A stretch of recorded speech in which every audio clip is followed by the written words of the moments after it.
today, we're going to be talking about frog wrenches or turning wrenches. What do we want to call frog wrenches? And let's see.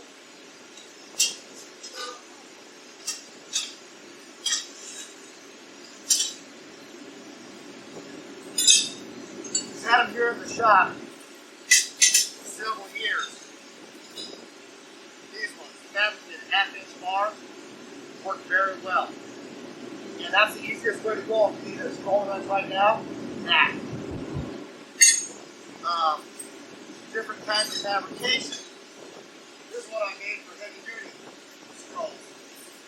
There was no wrench that I found. It was all freed up on one end, so I cut it off and plugged it into this bar. And it's pretty heavy. A lot of good leverage on it. Here's one that came out of the Blacksmith's Journal. This one's kind of unique. It's got a swiveling piece on it. It has to maintain contact with your piece. There are times when this part as it's bending will be getting. It's not noticeable usually, not bad. But this one is constant contact with the swivel. So no matter what you're doing, you'll go to it. And the sides, the corners are parallel to those corners.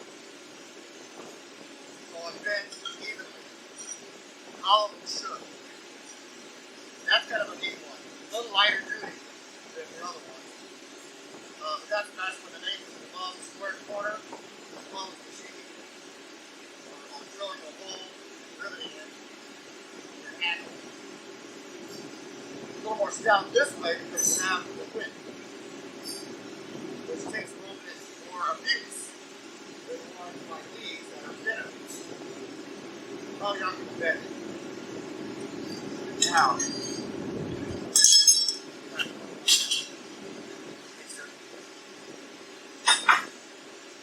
this one I made probably 20 years ago. It was made out of a drag plate, car suspension. That's a circle on the end. I just cut the circle and pull out. And I don't know what kind of alloy that is. It's tough as nails. When I forged this thing, it worked like butter. It was nice. I've had that since it's all rusty. Had it for a long time. They all vary. Half inch up to say 2 inches bigger. So it's good to have a bunch of your arsenal. That one has 2 different things. It's like 3/4 or 1/4. This is what we're making. It's one piece. So you get the drag, force it out of one piece instead of fabricated on 1, 2, 3, 4 pieces. They'll do a better job with all. It's just to get bragging rights. That's what we're just doing today.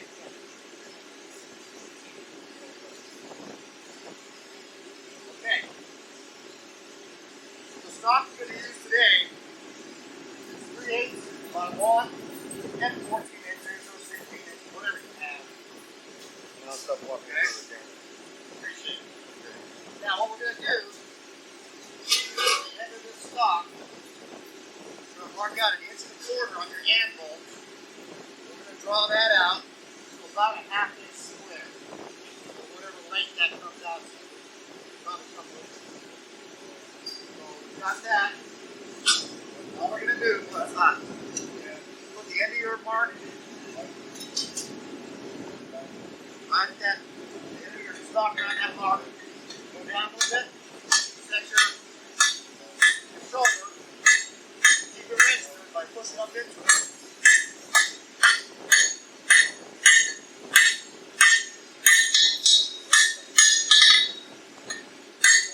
Half-pace flow. Everybody know what a half-pace flow is? Half on, half off the anvil. Try to keep it alive.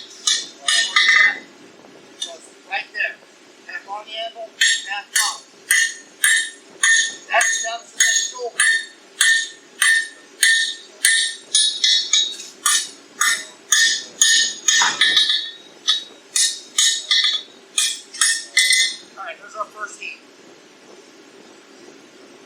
We're going to take that down to about a 1/2 inch square. That's how good these forks were. I thought I should tell you something about myself. Come to know, I started the Washington program here in 2004. I taught 16 years. I took last year off. Because of the COVID thing. I tried from Payson to be here. Thank you. But really, it was the COVID thing that I took the year off. I'm not sure if I'll be back this coming semester or not, but if it happens, it happens. So I did this for 16 years. I started blacksmithing in 1994. I started making branding irons. Ranchers in Down County, Gila County, Gila County. And from there, it just kind of grew. Not a full-time blacksmith. I've never been a full-time blacksmith. Well, I guess now I am. Retired. I was a police officer for 30 years. I retired 5.5 years ago. So I've been kind of doing this full time at home, my home shop. But anyway, that's me. My contact information is +4. That's pronounced Jaime. Escobedo. I don't have a John or David or anything in my name, but that's it. That's my handle. If you hold me any questions, it's +4@msn.com. Usually when I say msn.com, I get stickers. Everybody thinks, well, that's old. That's like AOL. I don't know. That's what I've had for years and years. Probably 25 years. Well, anyway, we'll continue with this.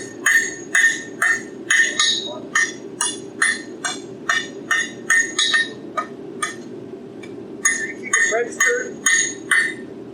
Shoulder right up against the edge of the anvil.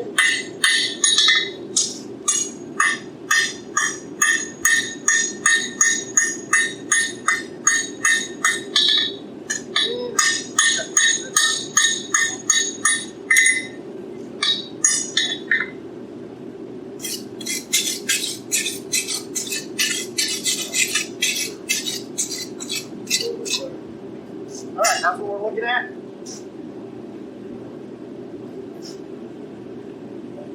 About a 1/2 inch square. Anything from 7/16 is a 1/2 inch. They're good to go. Keep things in line.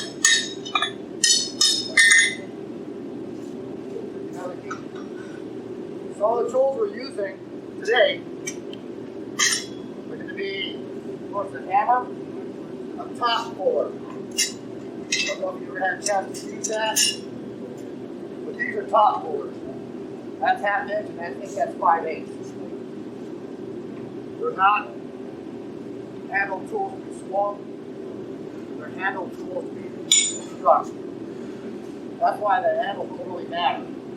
We're not setting them tight like a hand hammer. These strike off. So, a backing point for the mice. That's this guy. It's probably a little bit old built. There's one there. We'll use that a little bit to create that back leg along with that puller. And of course the rasp to round out the inside where it makes contact with the steel. So you don't have a sharp corner going into the steel. So there's a rasp there. And a chisel. Things up. Okay, now the next one. Next one. I apologize, I forgot to write this out. What I'm going to do, from this point back, is measure another 1.25 inches. Okay, so I'm just going to put it there.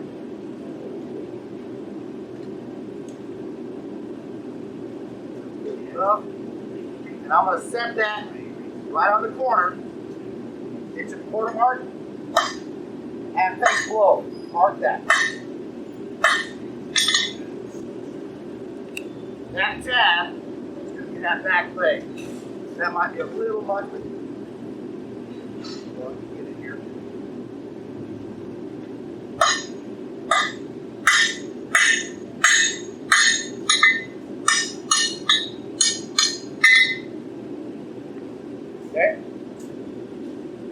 I'm going to deepen that, draw that out a little bit, maybe the width of the anvil. It doesn't have to be at a finished width. Just need to be able to clear that backing plate. So you don't have to forge this out right now. Just forge it about here. It'll probably be full width. Just to give it some clearance. Slap it in there. Okay.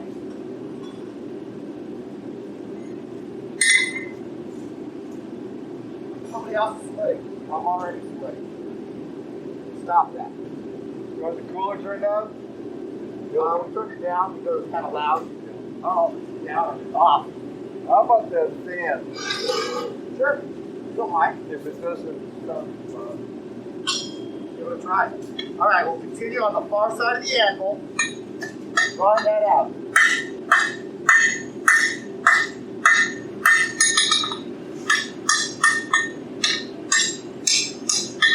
I'm going to go to the horn. That's a big fuller. That helps to draw it out.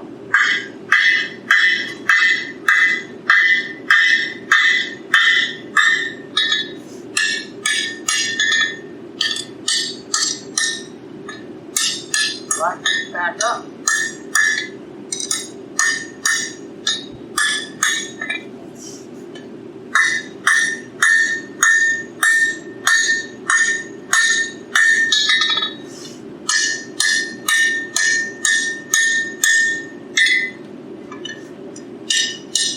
Before you put it back in the fire, make sure you light it all back up. Another heat, we'll draw that out just a little bit more.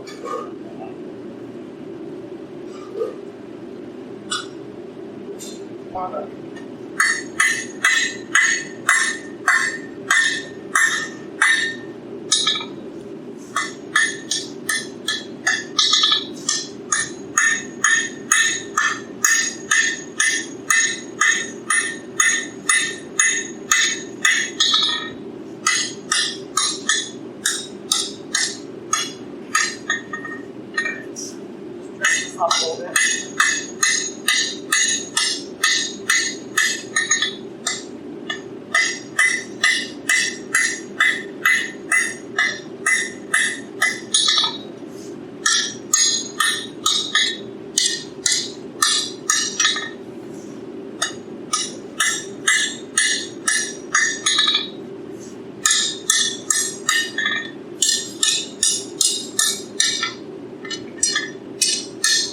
Alright. That's a little long for that tab. But we're going to make it work. Next step, we'll put it in here in the vise. That backing plate. All the way down. Throw the piece of angle iron. Make sure that tab is resting on this angle iron. Support it at the back. Want to get the highest heat as possible, we're going to move that little tab into that. There's some lag time, so we'll take it out and get it clamped in properly. High heat. Back in top forward.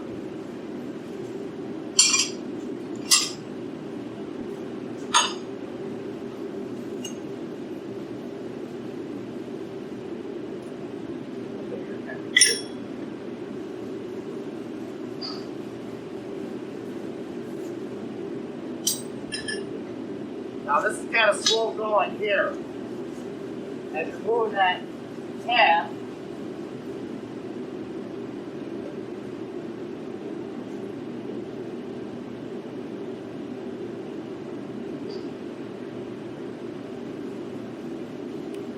we'll stuff that down.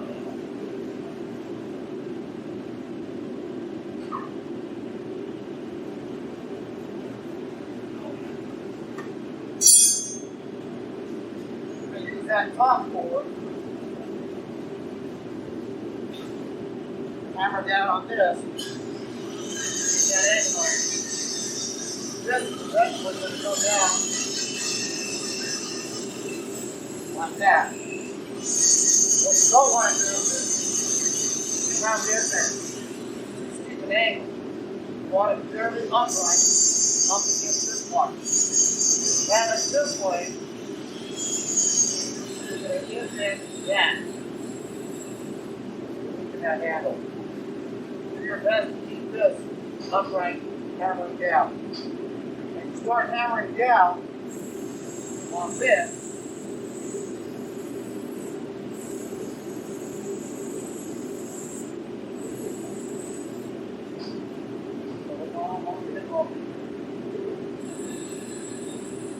You want to keep this tight up against this angle iron piece. And what happens is you start upsetting that piece. Everybody know what that is? You're getting the metal moved to the side. You need to dress that before it's going too far. It's going to happen. So make sure you take it out, hammer it back in, and turn it quick. Go. It's going to bolt shut. It'll fold over, that'll be a weak spot. I'll show it to you here. Because our toolbox doesn't have a top puller, you can use a cross beam in its place. Cross beam, yeah. Use a round bar. Half inch, 5/8, something like that. I've got a couple of them.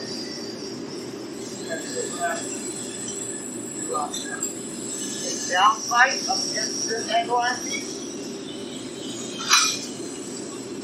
Alright.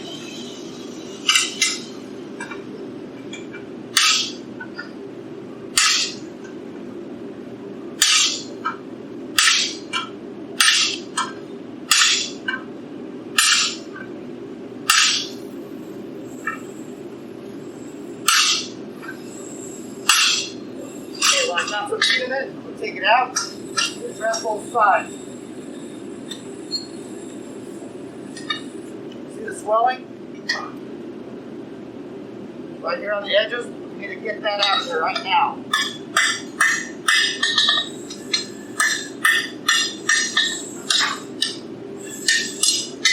Alright, not much progress. We'll get there.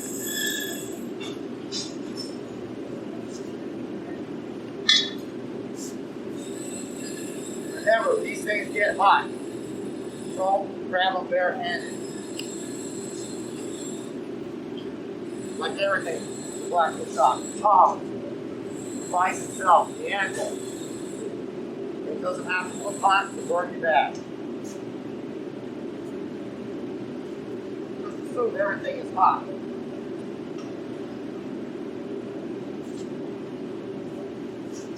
These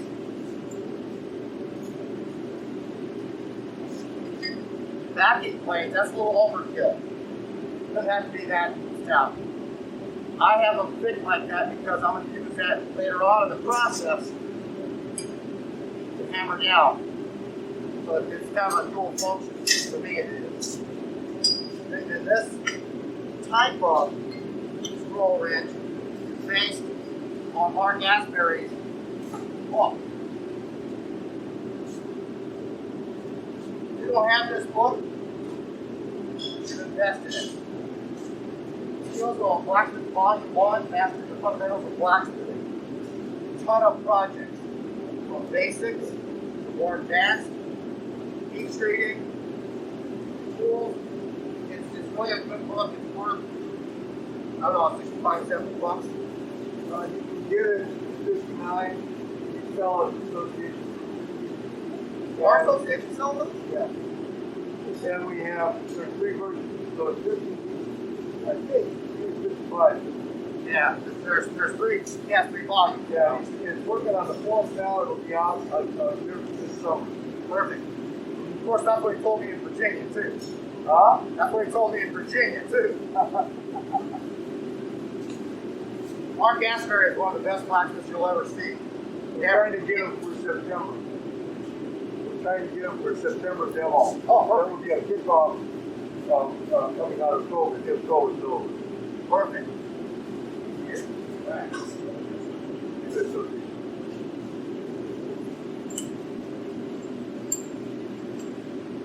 Down tight.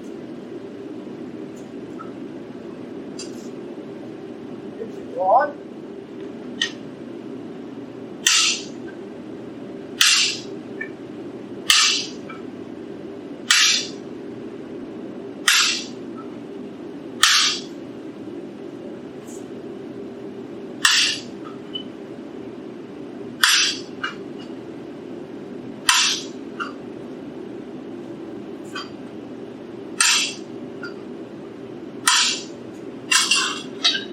Left.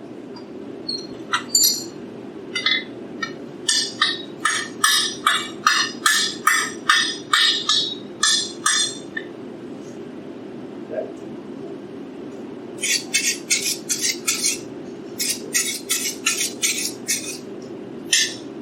And ideally, we're looking for a flattened edge. Probably a little less, a little more fine, a little less.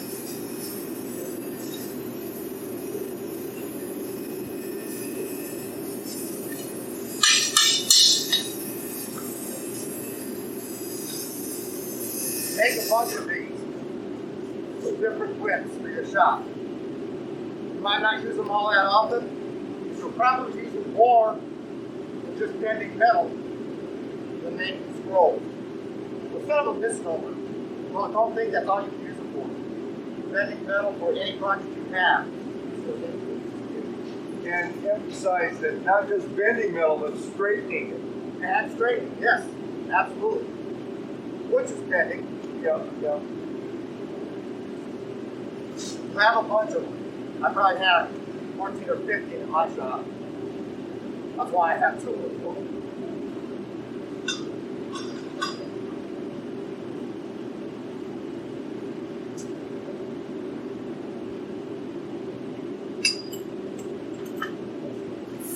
Right.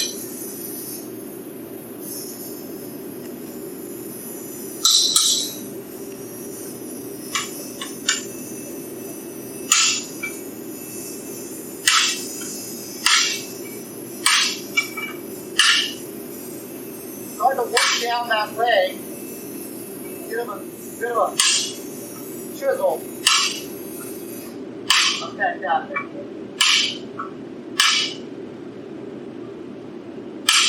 So watch what your puller is doing. It's direct feedbacks on what you need to do next. If the mark isn't right, change it up. Blacksmith is a constant series of corrections. You're always pushing this one way or the other to get it right. Like bending and straightening. Doing that all the time. Yes? That's going pretty good, actually. I'm taking heat and straighten things up before I put it back in there.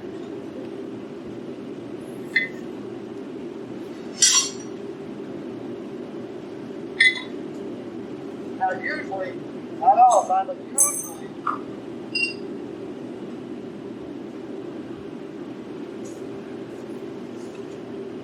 you're using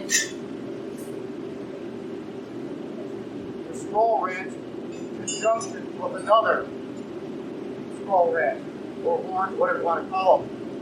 You use this clamp in the vise, you have one dedicated for anvil or vise, and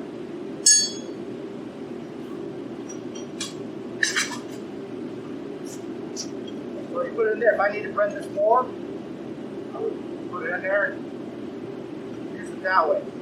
Or, like I said, just clap that guy in there and you're good to go. And make these different widths and sizes as well.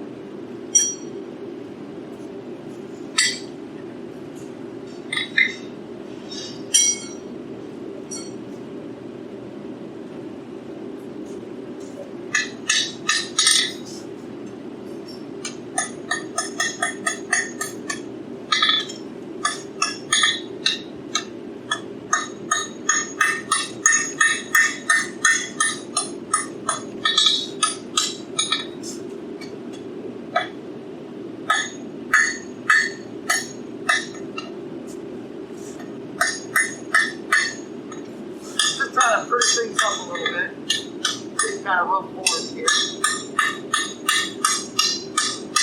Try to maintain that 1/2 inch every 16 square.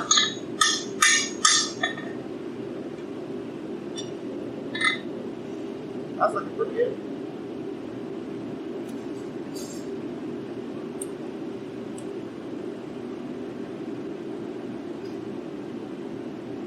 That's about 7/8 of an inch. I'll go a little bit more.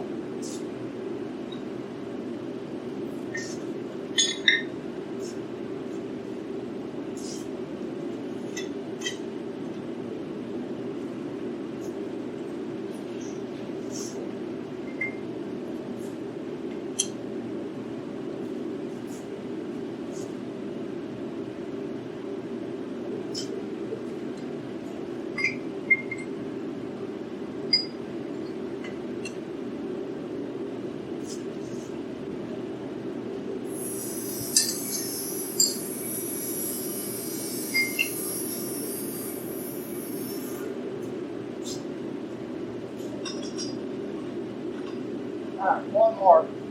Let's do it.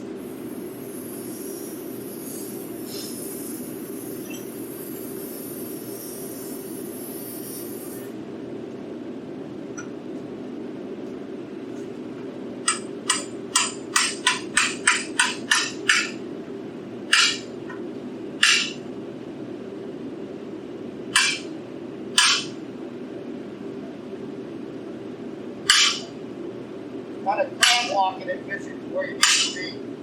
A lot easier than trying to place it there. Just cram walk it over.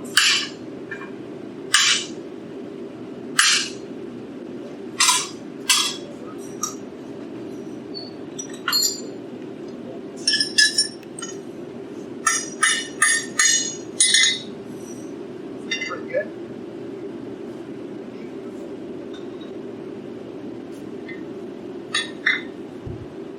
Next heat, I'm going to try to dress up that back plate. It has the O-ring indentations.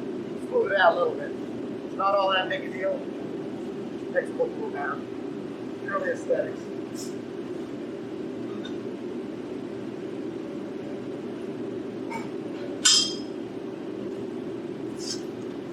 Somebody's been fork welding. We don't know who though. No, we have no idea.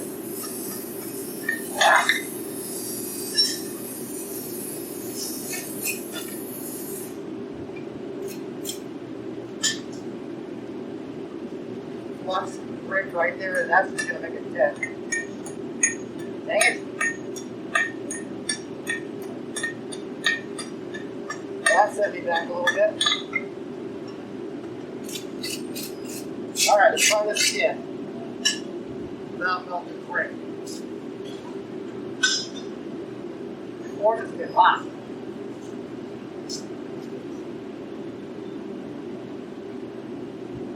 How you doing? Well, how are you? Yeah.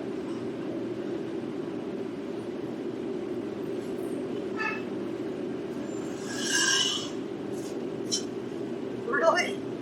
More? Yeah. No respect. No respect.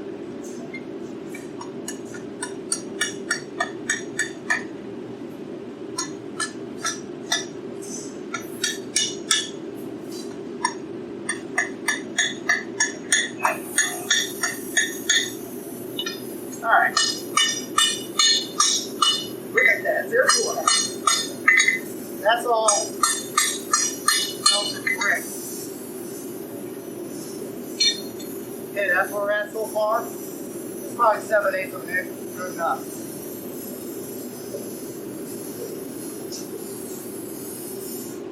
What about this one?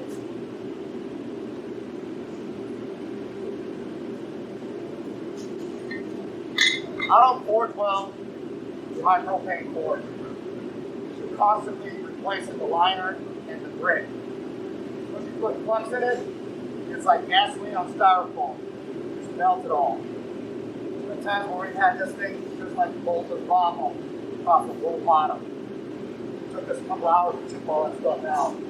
So if you're working in a forge in this shop and that brick on the bottom looks like glass, like water, you know somebody's been forge welding in it, and the flux is just right, and it comes out like syrup, like steel. Yeah, So exactly. let us know. So let me know so we can replace those bricks if they need to be replaced. Will you do a board? Yeah. Oh, look at that, right there too. See how gummy it is? That just causes more dent inside your floor. Now this leg, from straightening it out, from pushing that swelling, that upsetting, starts to go in, clamp it in the vise, snap it back, like that. You can set it on your rounded edge of the anvil, tap it like that, just go straight back out again.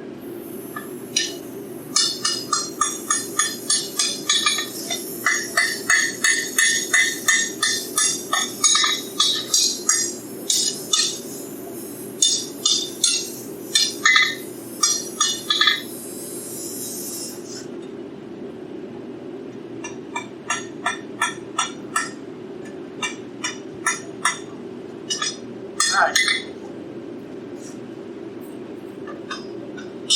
One more heat, straight out that back leg.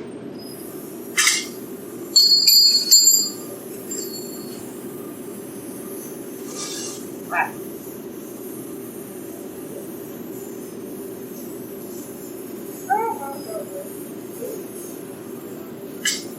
Old man tool. Tall person tool.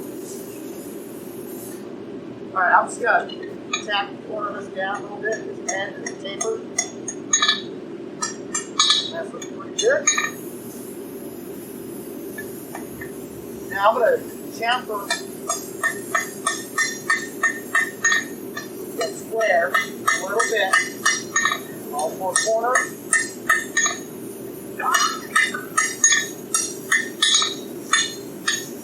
Take a look at what we have.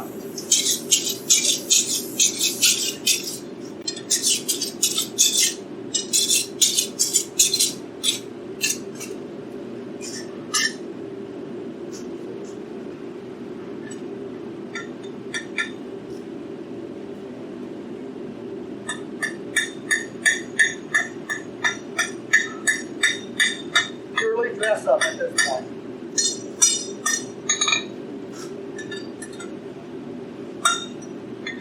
Alright, that's what we're looking at.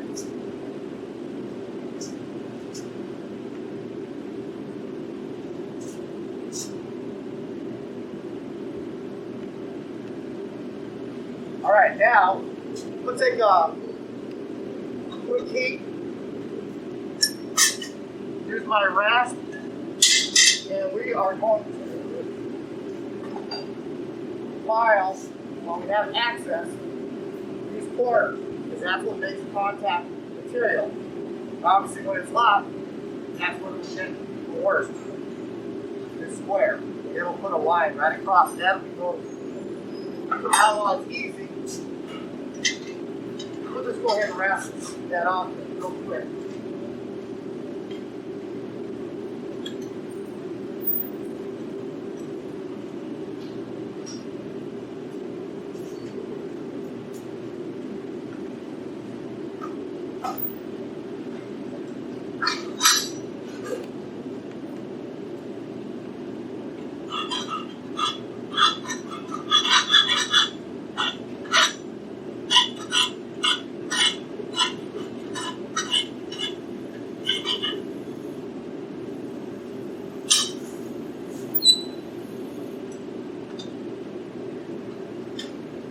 Grab these corners.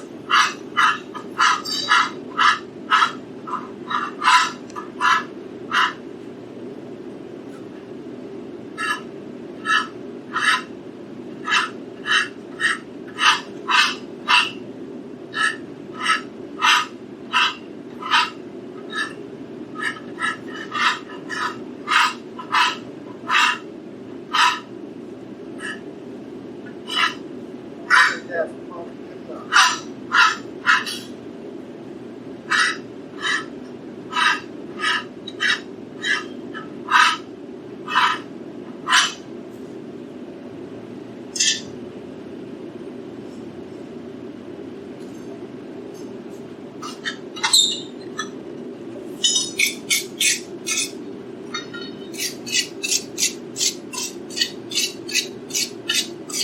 like an angle with a step in it. I don't like a little European one. I use that step for a lot of different things, setting collars, wire brushing, holding material as you're working on it. Alright, hope you can see that very well.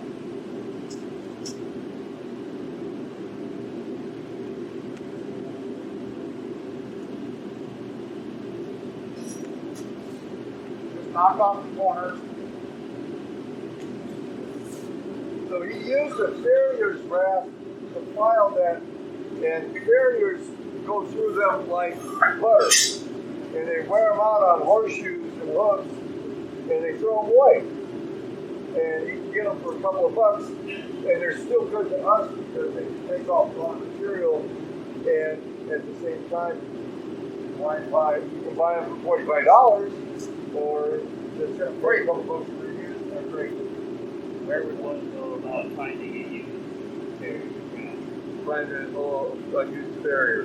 Oh, used carrier. Go ask for, find a farrier and just start asking.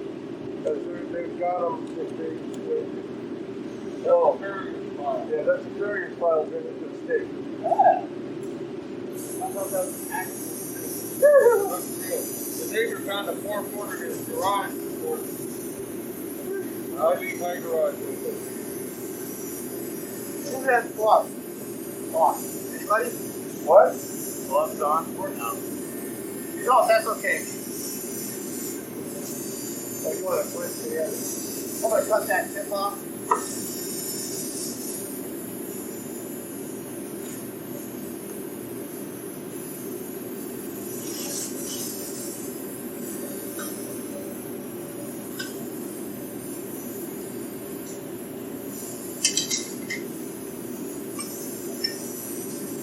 I volunteer.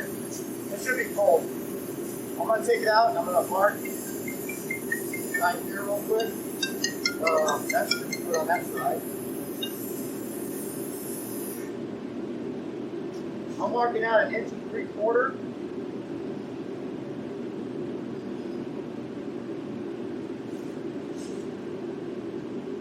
I'm going to hand it to you. Just set it, hold it. And just set it right up against the angle, red, and it'll stop it. Right about here, I'm going to make it right here, up first.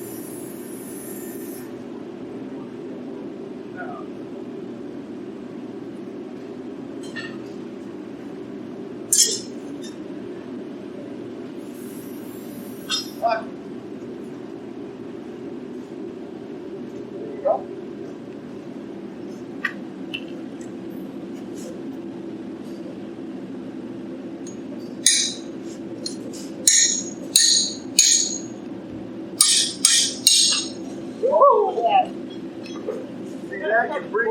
You bring your tool bag out of retirement and you put her in the. Never do that. That's what this is for. I didn't realize the power and strength I had in this arm. You've been storing it up. You've been storing it up. Yeah, don't do that. You cut the angle and you ruin that. Went through a lot easier than I thought it would. I did that last fall and that V-cell in the pneumatic line. It burned through it before I could kick it off. Oh yeah. So there's a couple of crooks in there. So that's the first time I've done it. Thank you for letting me do that. Okay, I cut it up 1 3/4 inches. We're going to take the last half inch of that and draw it down to a taper, chisel taper, about 1 inch long, something like that.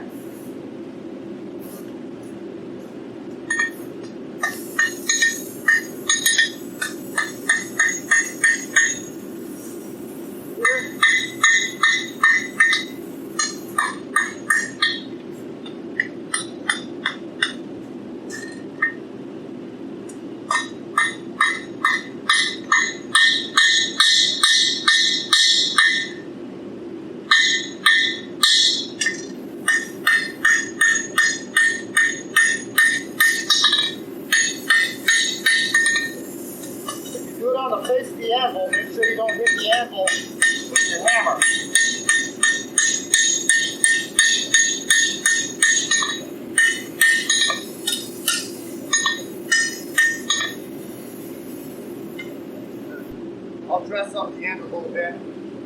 Kind of flatten out.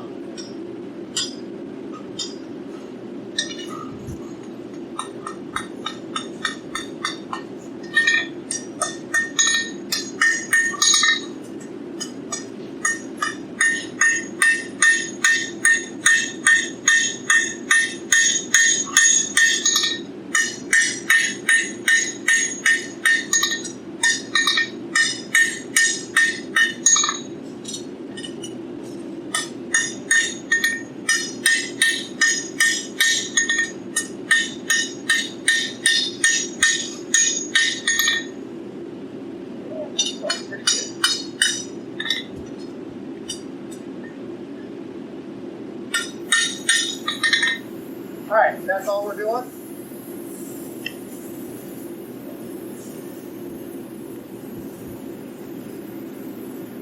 Alright, next heat, we're going to start bending this down a little bit. It won't be quite 90 degrees at this point. We're going to try to move some of that material back into itself right on the corner. I'll show you what. Get this ready again.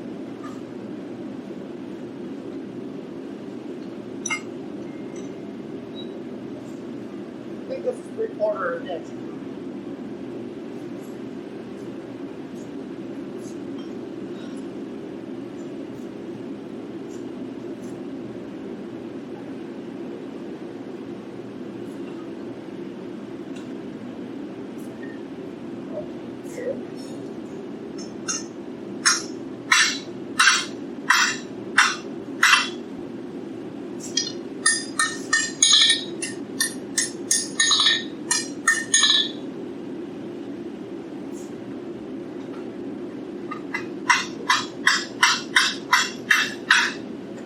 Leave it open like that, not quite 90 degrees. I'll take another heat and get as much heat as possible on this thing and quench this leg. So when I hit on the top of it, the only place it's going to move is in that corner. The rest of it is frozen. That will help move material into that corner.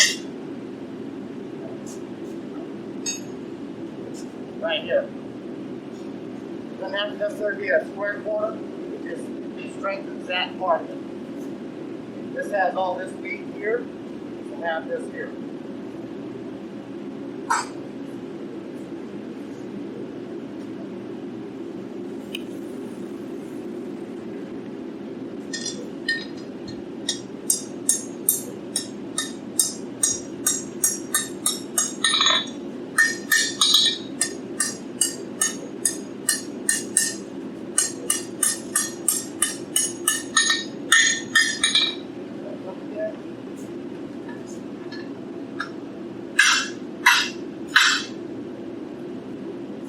Slow process, like all night.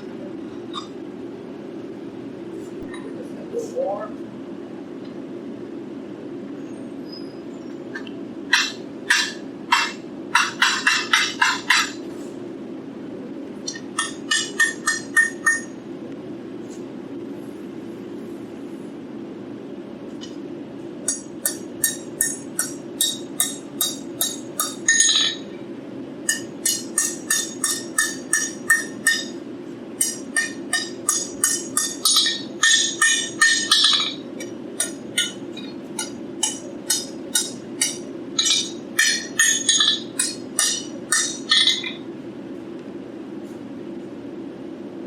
One more heat.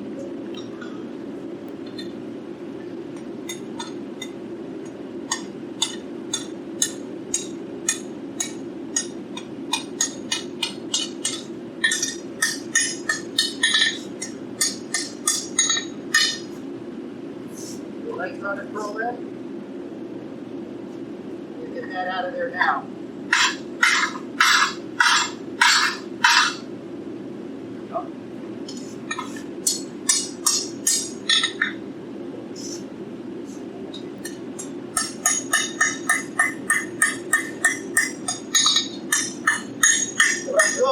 Walking the hands on this thing. From the top, hammering down, trying to center it as best I can, pull toward that part leg.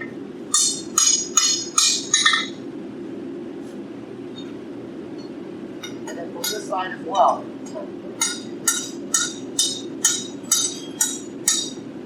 Alright, so straighten things out. All that good. Alright. Do all that straightening.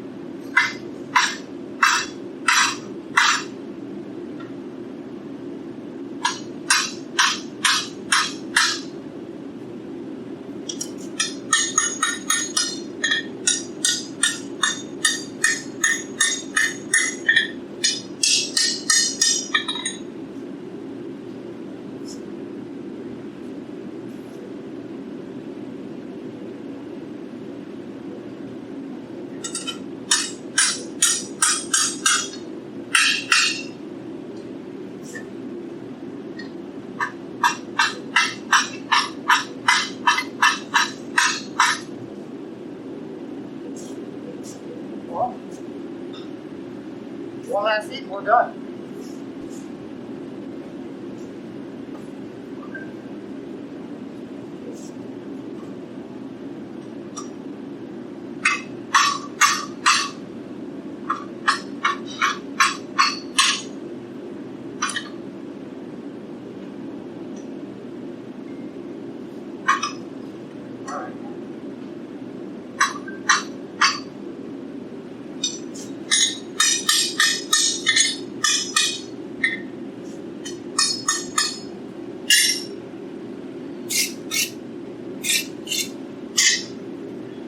Got that top, I don't like that.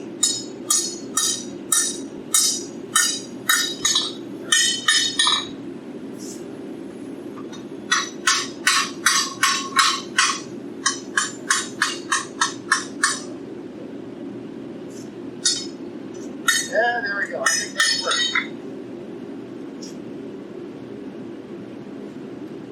The rest, just drawing it out to maybe 12, 14 inches in length. You're good to go. Here's one that's almost complete. I did this the other day at the house.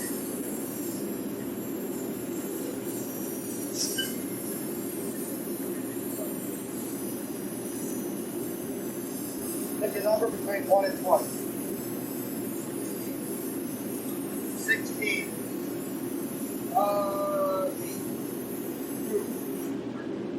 8. 13. 13. 5. 12. 7.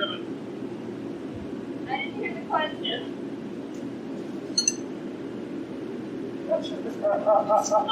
Very funny. Pick a number between 1 and 20. Between 1 and 20, how? Number is 17. That's yours. You can finish it up. Oh. But Yes, I have 10. Now you only have 16 more things. I had a helper here today. There you go, buddy. That's yours for helping me out. Thank you. All right. Any questions? A lot to consider right now, but I'll help you out as you go. Well, who wants to take one to begin with? Right? All right. Tell you what. We're gonna get some materials, so it'll take a minute. Okay. But thank you.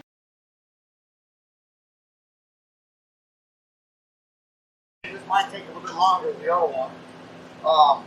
Rows on 6 pedals, or 6 levels of pedals, and whatever you call this thing on the bottom, it opens up. What's the name for it? I don't know. Huh? Well, no, that's going to fall. The leaf base. Good base. Going to fall. Good base? That's it. Sepals, yeah. S-E-P-A-L. What's it called? Sepal on the flower. Sepal? The palm would be a video. Anyway, this I think has 1, 2, 3, 4, 5. Oh, it's only 6. Okay. 6 levels and a sepal. These are universally available patterns online through our association. The book that we print out has them. I think it had 4 levels. I did 2 bigger extra ones. I marked them on a fitter, cut them out, same goes with my pattern. It just gives you a fuller, bigger rolls. Anyway, they were pretty simple to make, and you can see all the texture. If you get online, Pinterest, something like that, there's 4 dozen ways to make these and how to texture them and not texture them. The gauge of steel you use, some people use fairly thick stuff. Normally I use 18, sometimes 16 gauge. In Europe, they make them a completely different way. They're all beautiful. This is the way I do it. It's the world according to me. And experiment, get online, take a look at some of the other roses, and they all come out good looking. So, anyway, you guys want to pass it. Has everybody seen that already today? Oh, yeah. And the European one that you're talking about is they forge it out of one piece of bar stock. Yeah. I've not been brave enough to try that yet. Yeah, no. Yeah. I'm imagining it cracking. Oh, sure. And then there it is. And then all your efforts are gone. So, no, this is the way I do it. Well, anyway, there's several of these guys. 7 of these. Now, I've already pre-textured everything here. And Rich wrote a 1/4-inch hole for me. So I'm not going to go through and have you watch me for an hour texturing these things. But I will go and texture one. Try not to do the whole thing.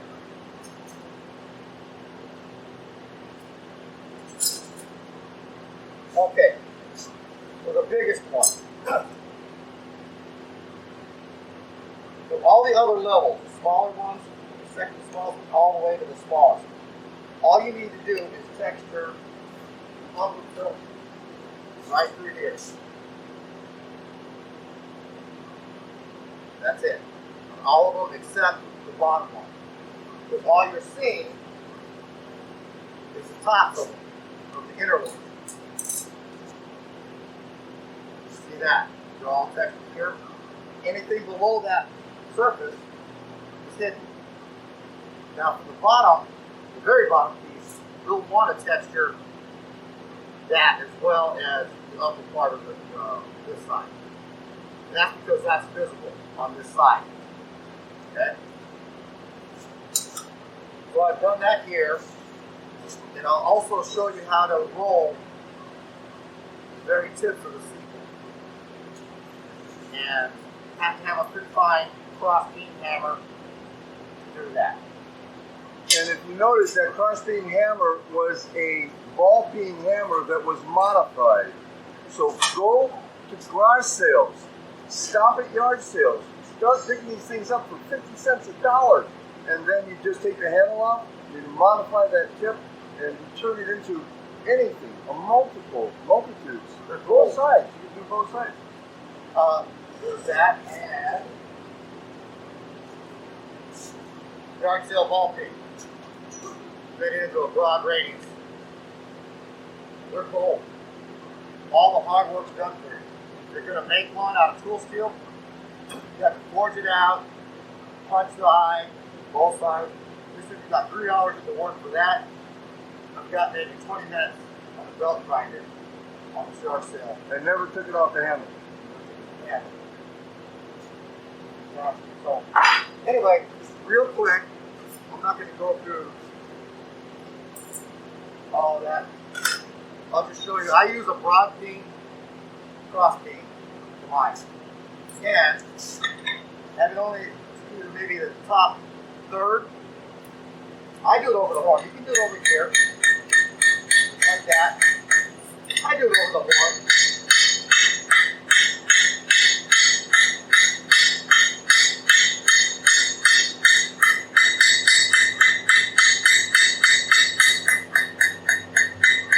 I like some unevenness on the very top, on the very edge.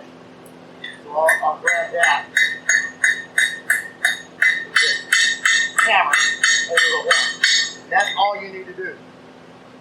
Not only is it texturing, it's also thinning it so that it gives it a more natural appearance. Yep. Because if you look at the edge of a rose petal, it's thin right at the edge. It's not thick. I mean, I've seen people do them where they don't do any texturing and thinning on the edge, and it looks crappy. It looks manufactured. Yeah. But So anyway, that's all you need to do, except now you have to do it on 7 levels of these things, times 5. Oh, that's good. Biggest one, you'll do the same thing on the edge.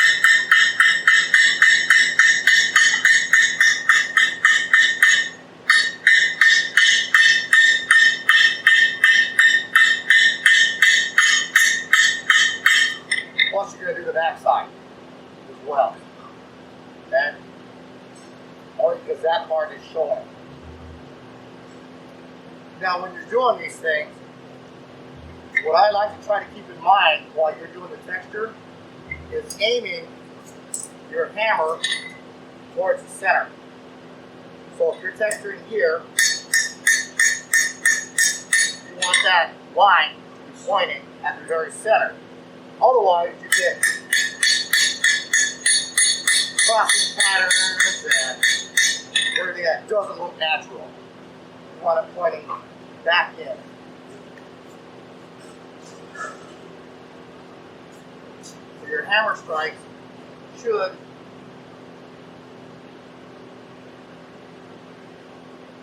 be on the edges, point towards that center. It gives you a nice fanning. Now, you can see it's rolled over. I don't like this one. I want it to be on the other side, so the rollover is on this side, just because it looks more natural. I put it on this side, and it looks good. Nobody will be able to tell, but I think it would be better on the other side, so that's how I did this one, what I'm going to make. Show you how to get that real tiny collapsing in of that very end. And it is very thin. We took some course tonight through Dan Hersom. He's since passed away. Grandpa. And he did all the representative stuff. I don't know if you did in your class. I did a couple of eco leads and some other things that we had to roll. acacia. Yeah, that was it. At least that small, if not smaller, with very fine hammers and going in on itself. We're going to do that same thing here. It's a little bit broader, and I'm using a little bit broader hammer. Now you don't have to do much. Maybe the first 3/8 of an inch is all. What I do is I put it right here in this step. No reason to have a step in your hand. And I put it at 45 between there, and just carefully bend it.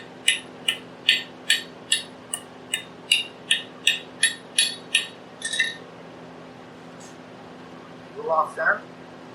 So you can see the little trough in there. Take a pair of small pliers, straighten it out like that. More.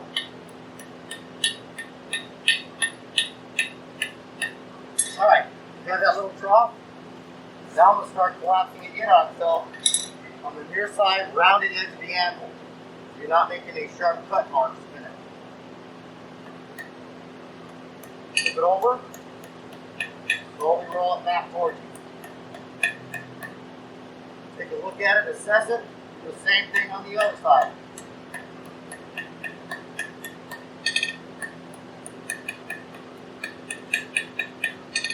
It's the rolling action that helps to create that.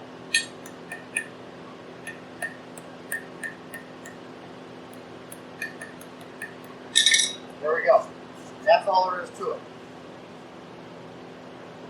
We'll do that all 5 minutes. Okay.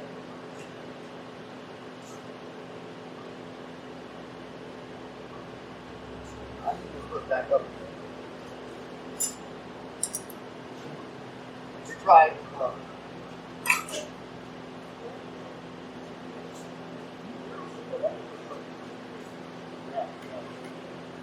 put a 1/4-inch bolt through this just to help make sure they're all lined up.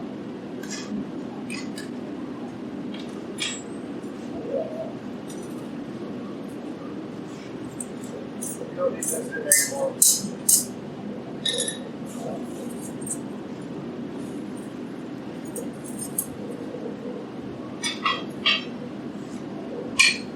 Alright, here they are.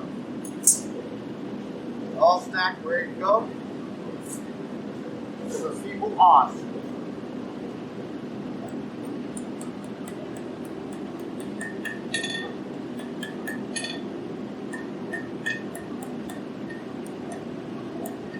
Alright, it's textured. A lot of these textured on both sides. Now what we want to do is start cupping these things. Give them like formal, get a compound curve. And we're going to do that with wood block. And rounding down. Making sure the biggest piece, that part is on the outside. Now, I'm going to stick it in.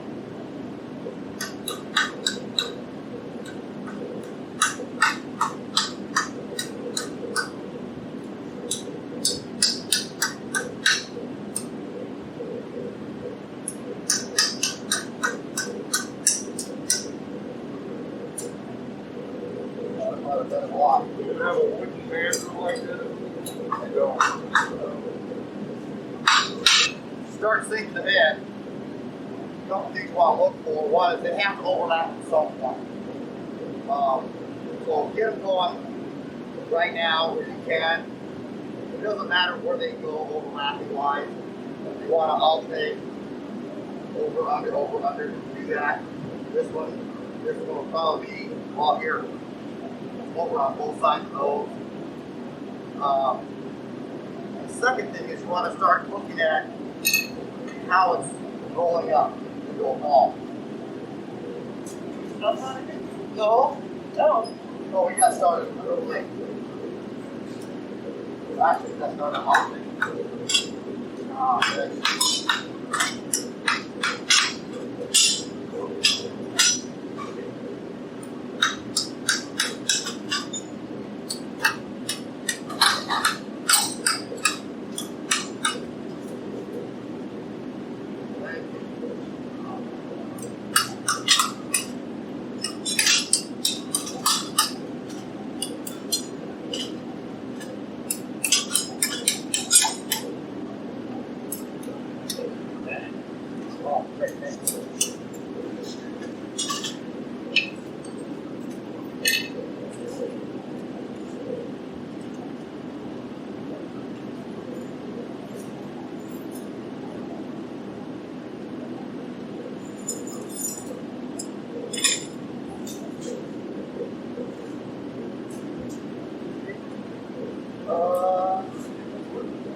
How does it look?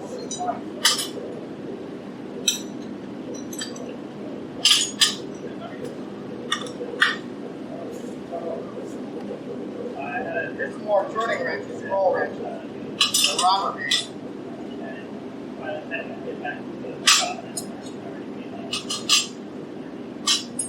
Typically go with your hands.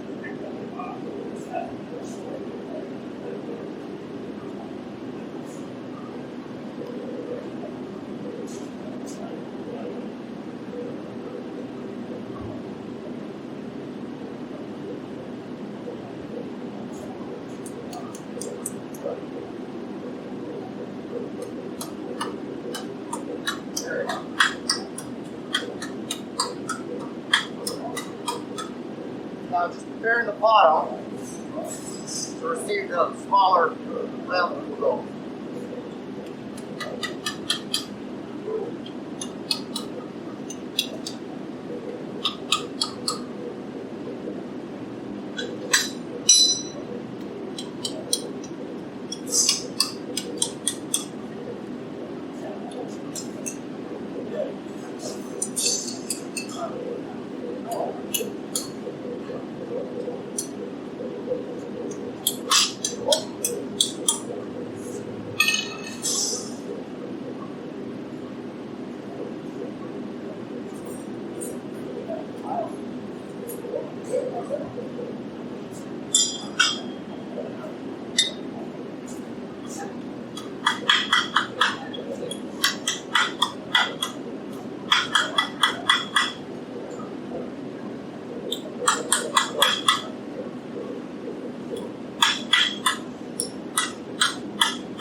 rounding these out towards the bottom. Left up, hammer down. Then I'll get that compound bend.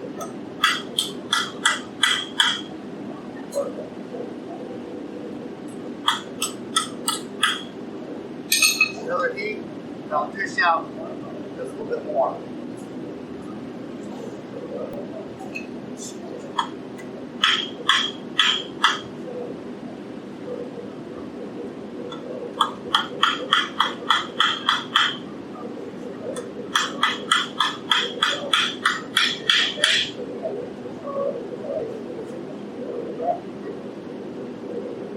That was good.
Obviously, the smaller it gets, the tighter that crimping and bending action has to be.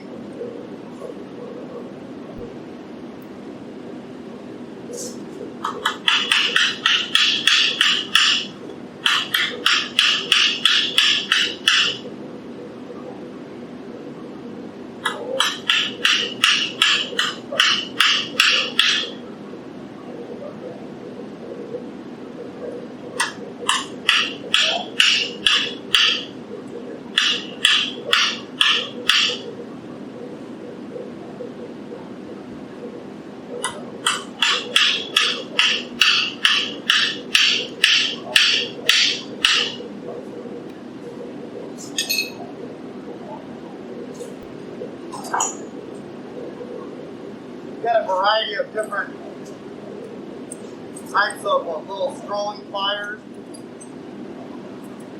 Those are just made from cheap Chinese needle nose, like bend them down. These are pliers that have been ground down before they started rusting so bad. They were polished smooth. I use them in my steak repoussé, which is a lot like this. They're straightening and moving things around. So all these tools are handy. You just kind of pick the ones you need.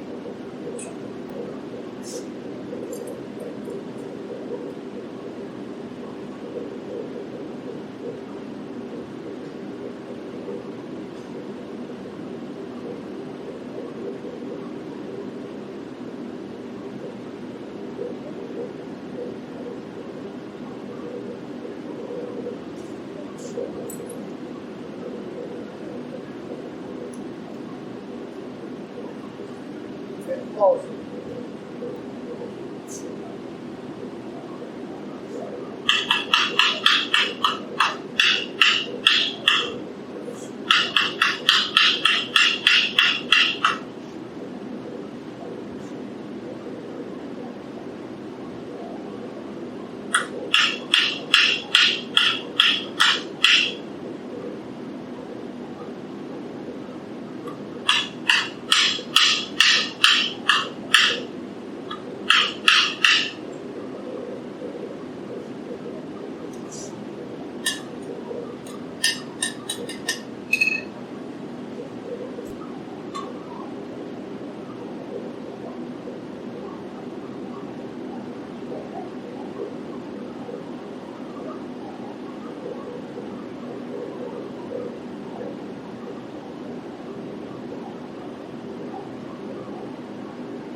You're going to be doing a lot of this once you start assembling it, moving things around.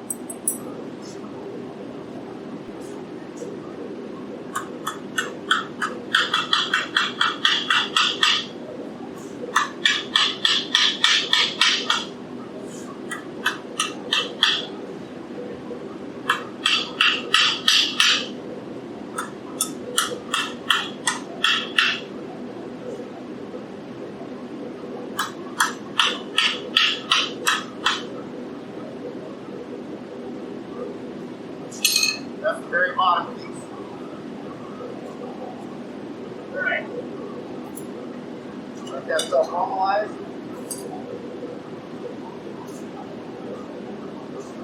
Alright.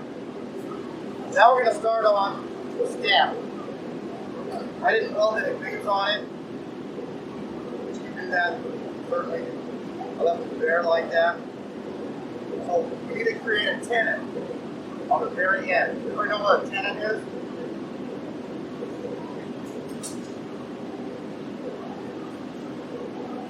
Tenon.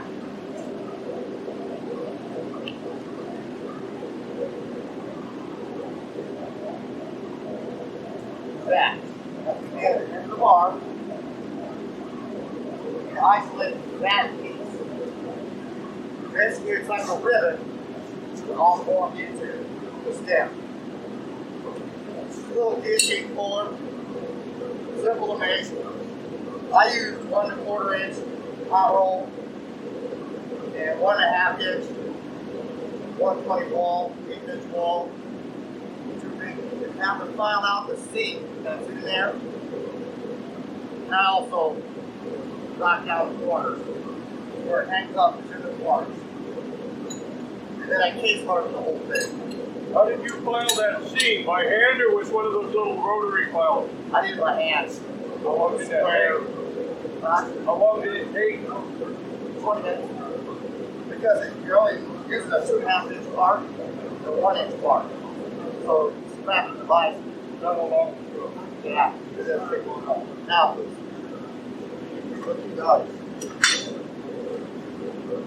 Okay, now I've got butchering dies. So it cuts into the steel and leave a little bit on it.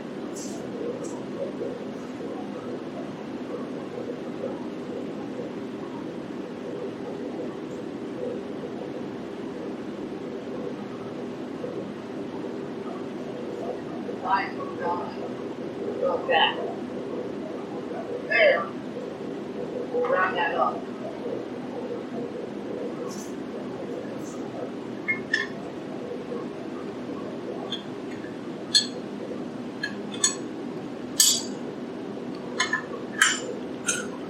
On the flat part, the butchering die, facing down, it's down, not up.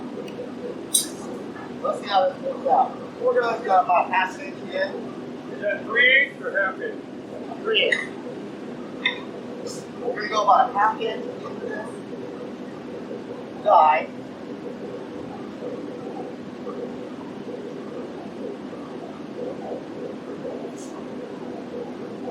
Try to keep this as perpendicular to the die set as possible both ways.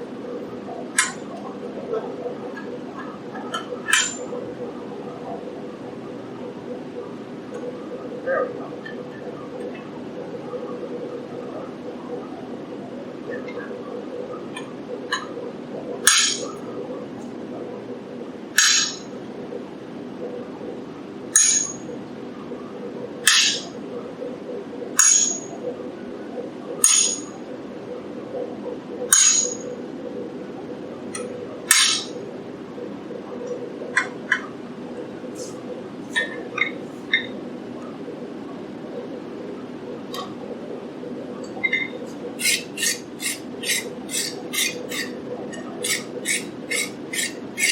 Alright, that's the first pass, just to get me registered in there. Now the top die is going to this, and the same as the bottom die, the bottom part of this. Rotate it, just 90 degrees and get, not even that, 45 degrees and get the corners. The same thing. Now we got a place to register. Now we don't want to cut it more than a 1/4 inch.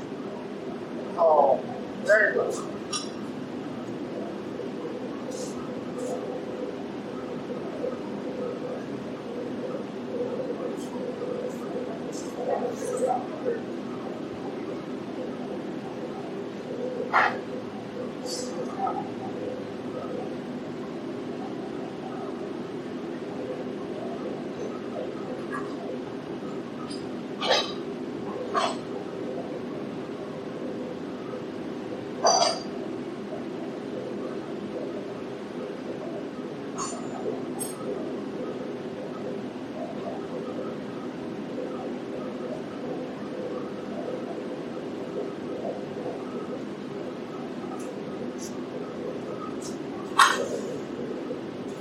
Guillotine board, you all use this portal.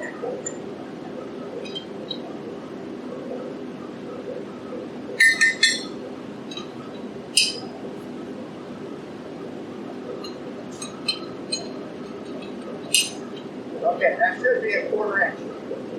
We'll use that here in just a second.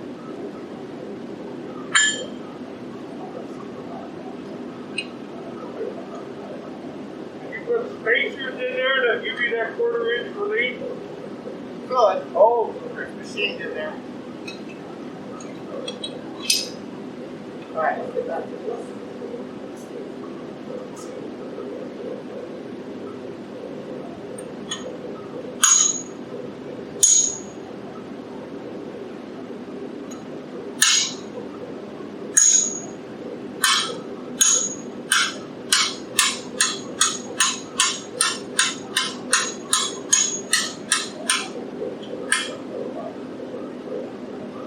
Yeah.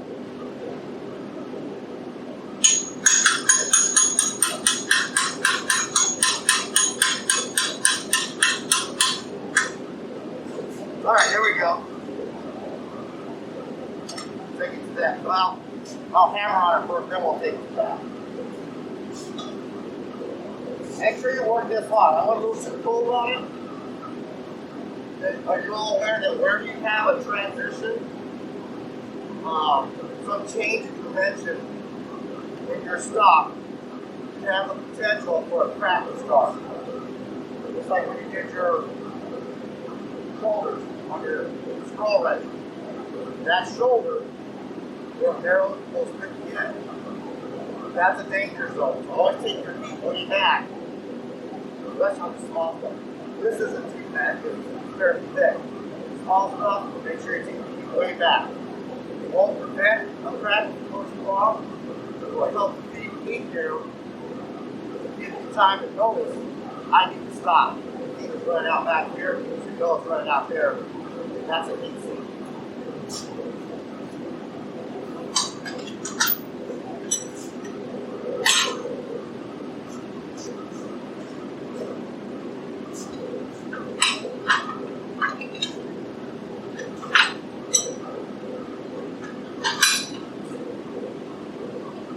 Right, I'm just going to do this over the edge of the ankle. Be very careful. Keeping this shoulder off.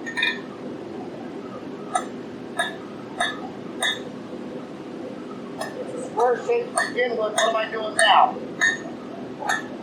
Your diamond. Are you learning about square octagon round? You have?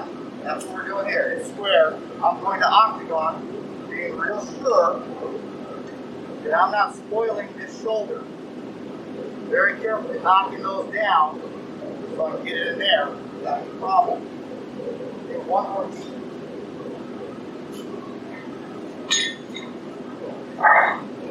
How long does that tendon going to be? How long will the tendon, the shoulder down part be? Oh, probably 3/4 of an inch. 3/4? Yeah, we'll probably cut some of that off. We don't need much once those things are stacking. So you flare that like a rivet, a de facto rivet? Yeah, exactly. Exactly. Yes. Okay? See that off? Careful hammer blow.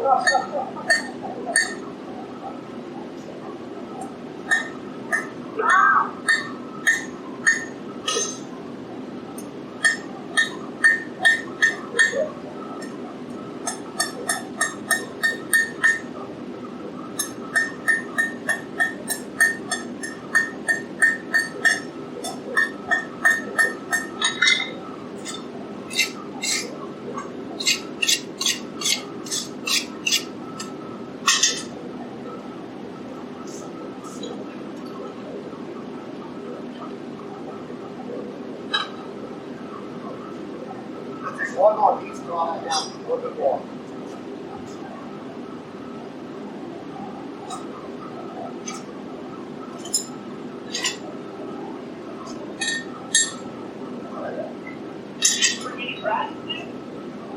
Grass? Brush?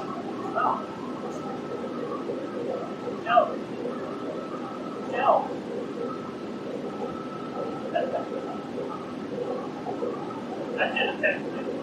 Yeah, you know what? I wouldn't have agreed with that conversation. That's going to clog up here. Damn it.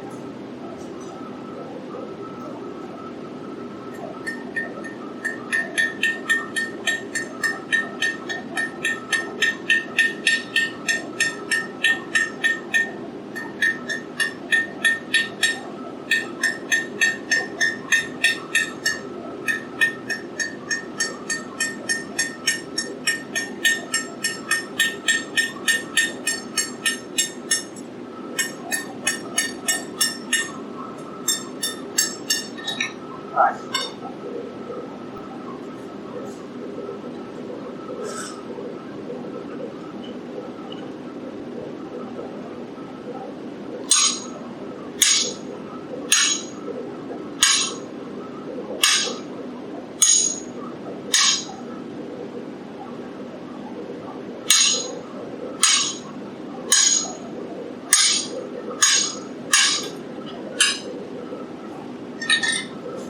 Alright, working.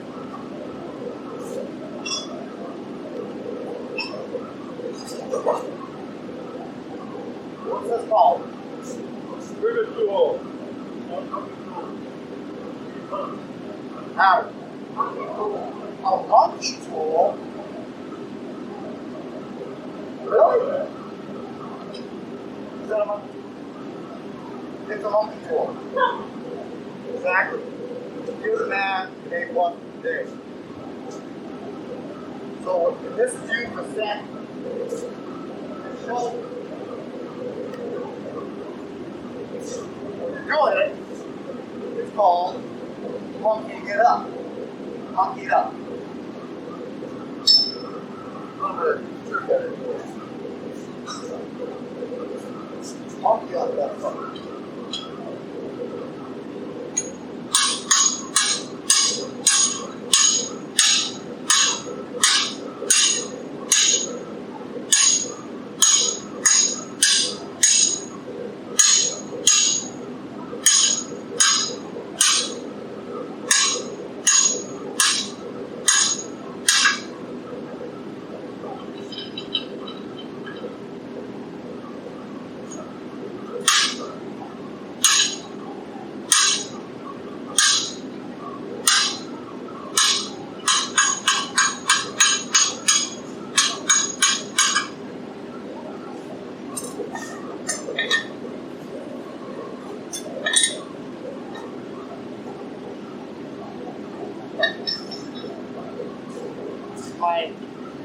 Where I live, my shop is stable.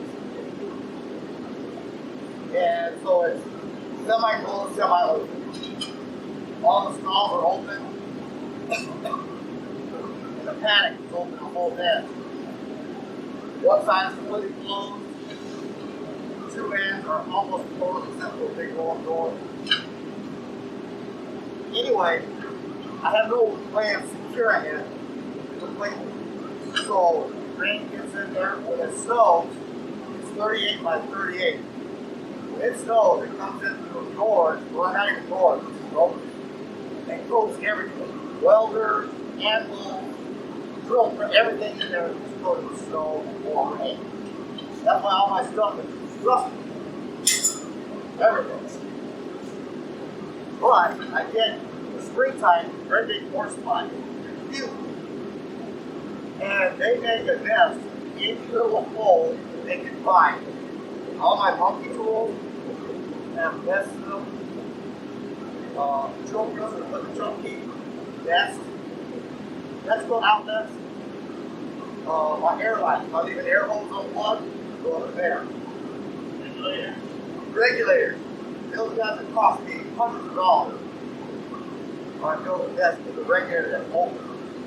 So now I get a piece of paper in there, and they're voracious. One season, I probably had 100 nests in there. Get it in his ears too, that way he can't hear.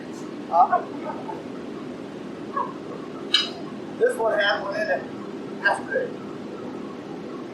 It's probably all work out of it. There's from here to there. Just larvae and all kinds of crap in there. But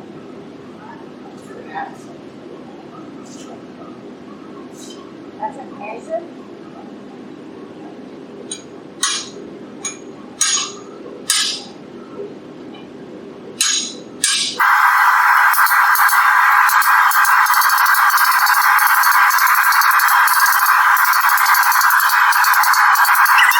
oh God.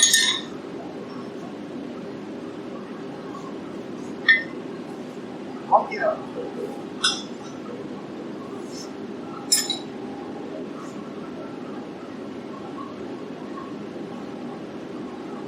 Why do I have a hole going this way? That, air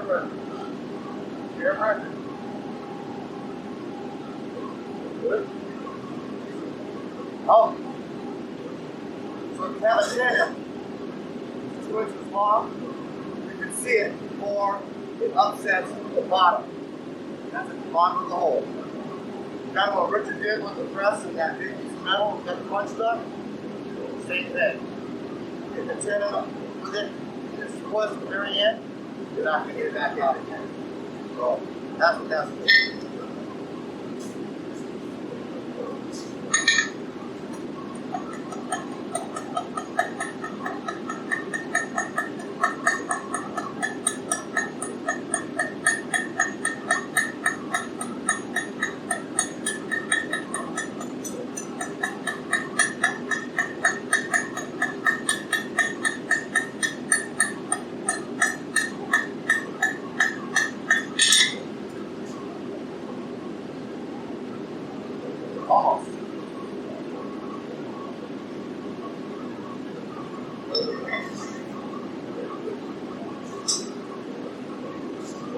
my power hammer, I have a set. It's one 10-inch die with different sizes. Goes from 3/16 of an inch to half inch, all in one die. So it's on a spring. So I can feed it in there, start the very largest one, and just go down. And have a 10 like this done, one shot, one heat. This is nice.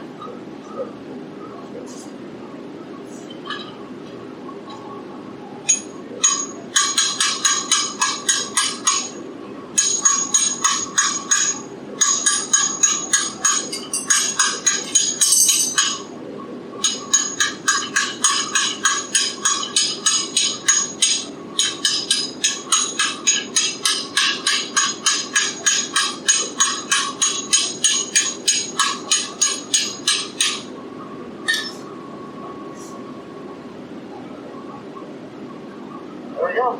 Set. See how the plug gut's burning? Really hot. Hot as you can get.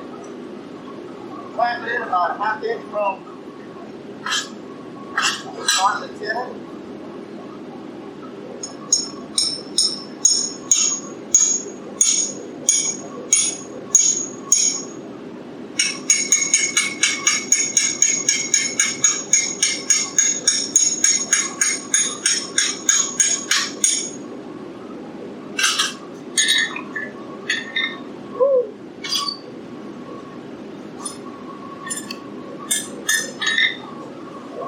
Do it a couple more times. I want that to swell up a tad bit. That's this part here.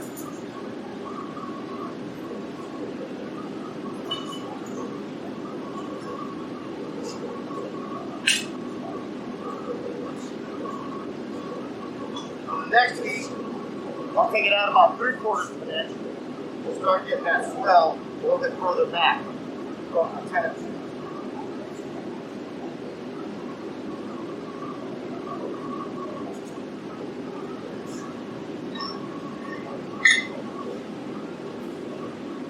Let's bring that tennis out.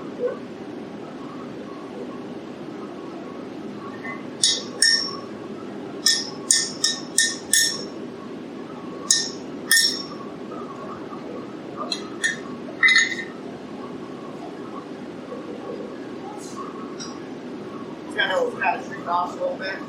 That helps straighten it out.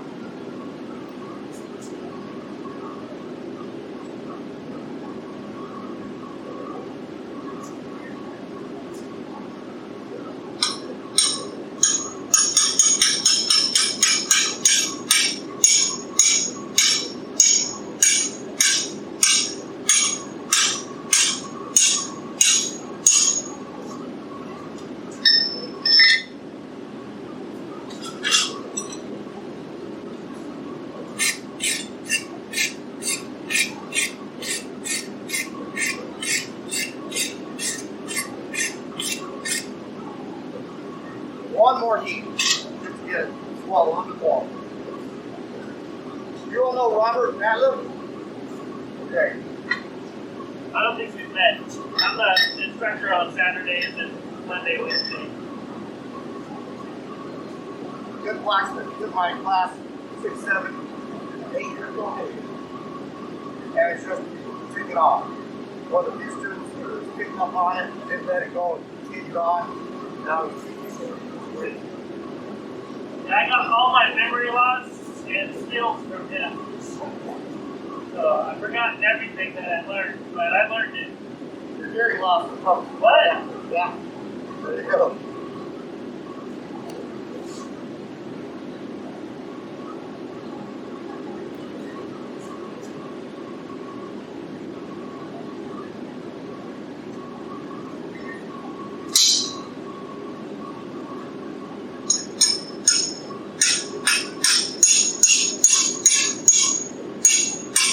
I rotate the monkey tool,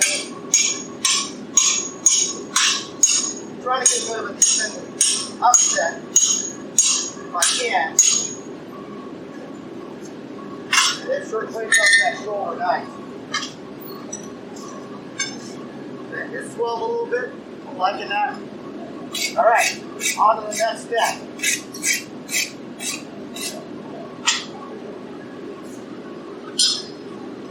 Whew.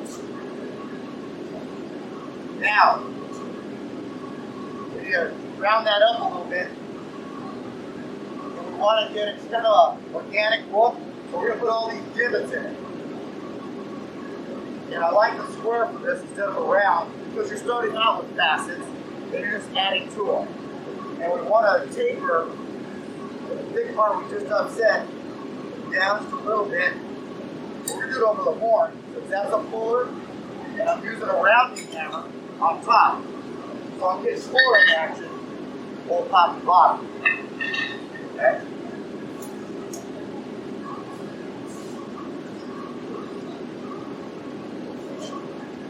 We'll trim that off. That's how long I got it.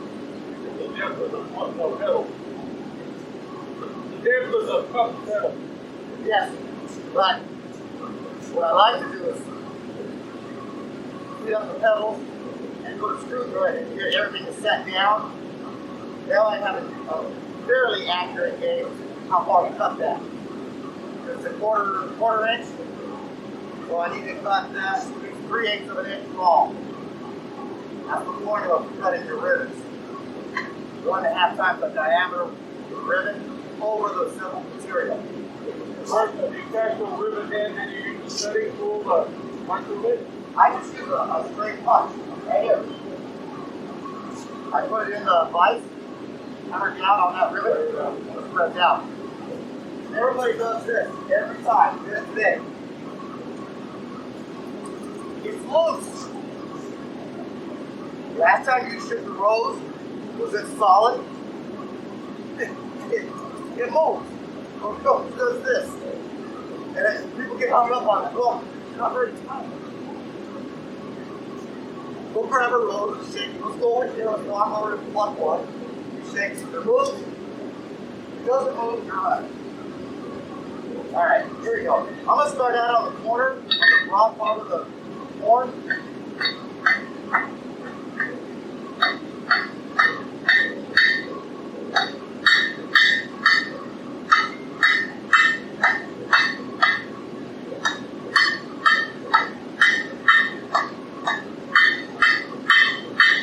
Concentrating on those corners first. Getting those pushed down.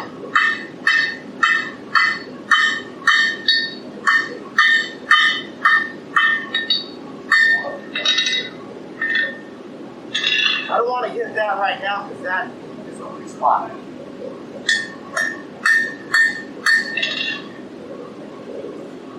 The way I describe that, talk about the change of dimension being your potential weak spot.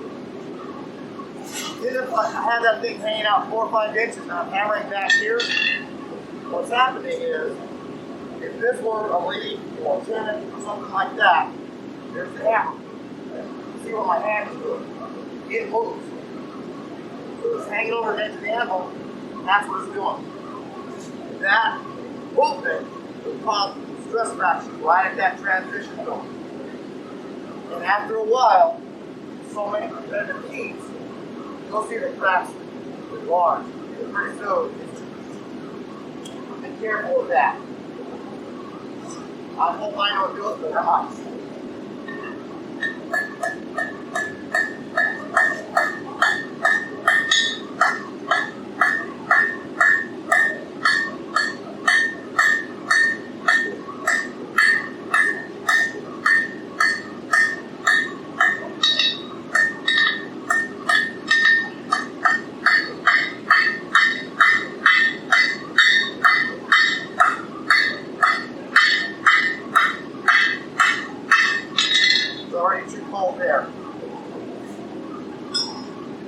Another couple of weeks and we'll call it good.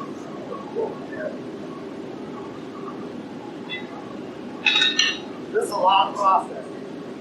You got a power hammer with a knife, one heat. You're done. You can walk down to the next step.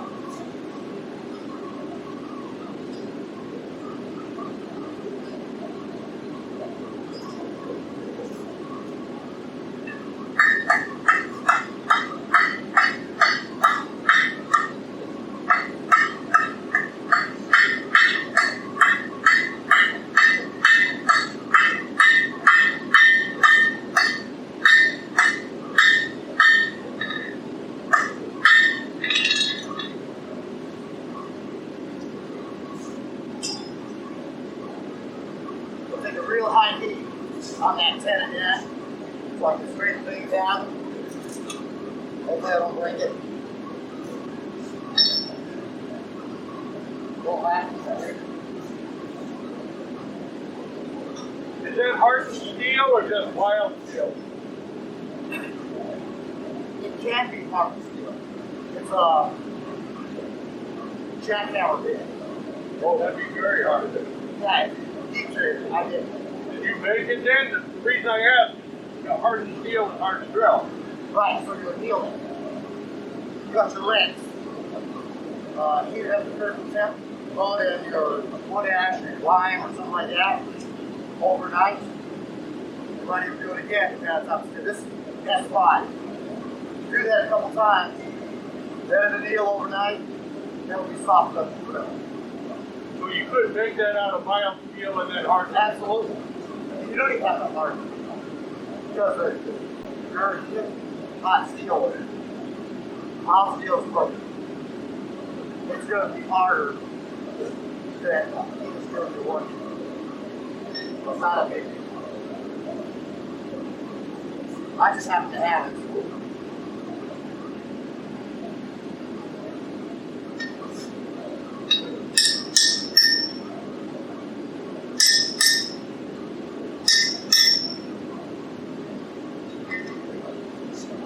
I've got the corner still left there, so I'm just going to gently knock those down.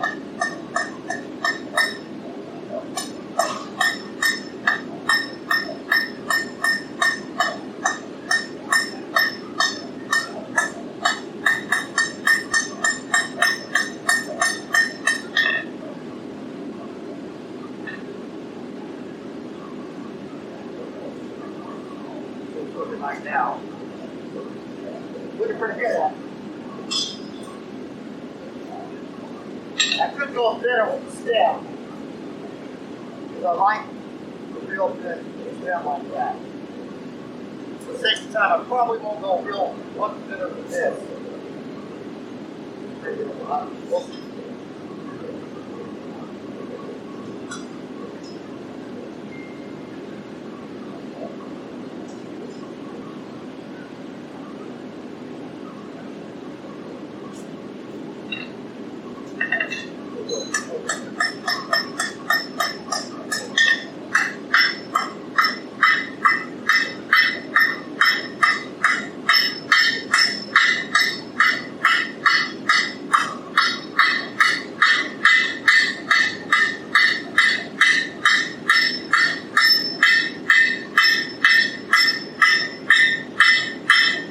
No particular pattern, just random blows on there.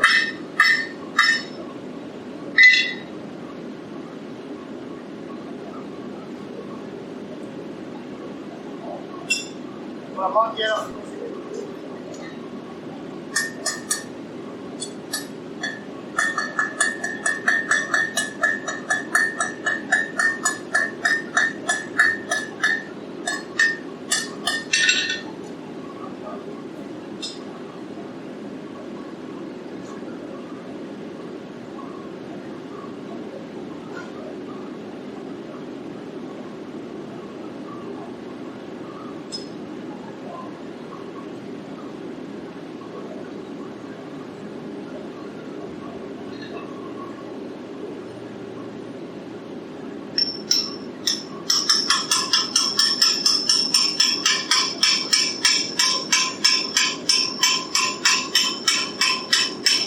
There we go.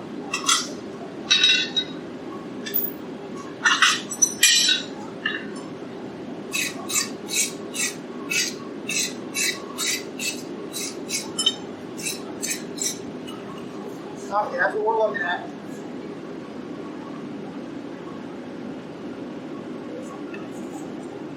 And it's better for it to be sort of thick towards the end so that it's stronger. Right here? Yeah. Probably. I do it just because I think that's the way it should look Okay. for a rose. All right.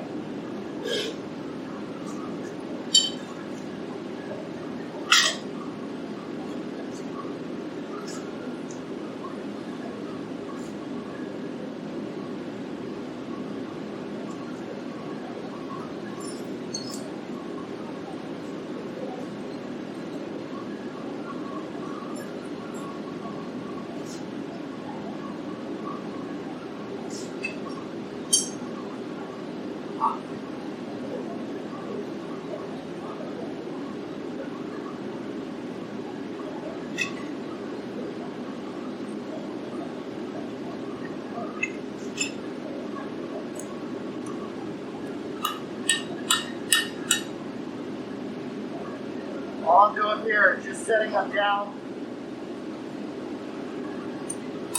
It's not really flat, but it's somewhat even. So I get that bolt through there.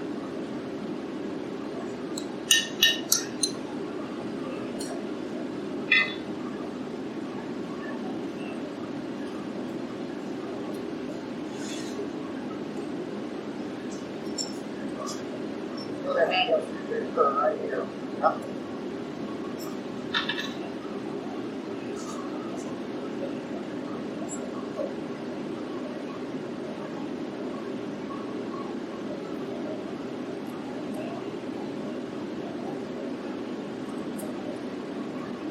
This might be a totally unnecessary step.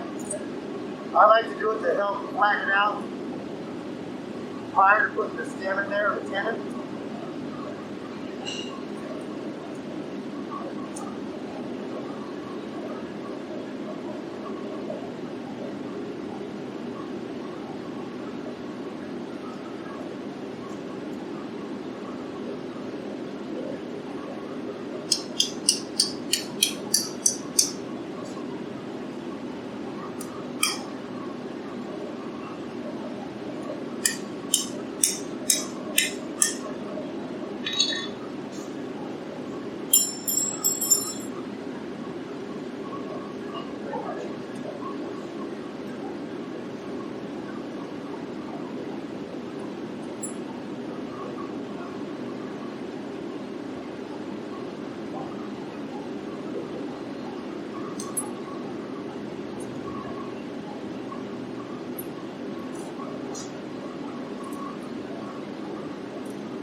Okay. Looks like in there. Backside.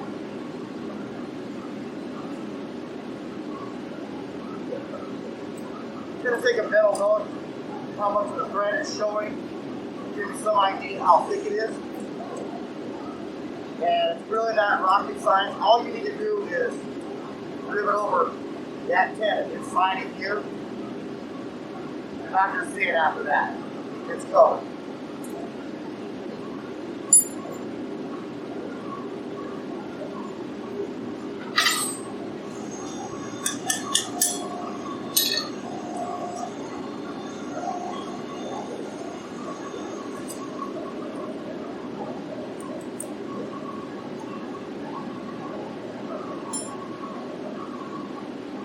All this is where the angle's at.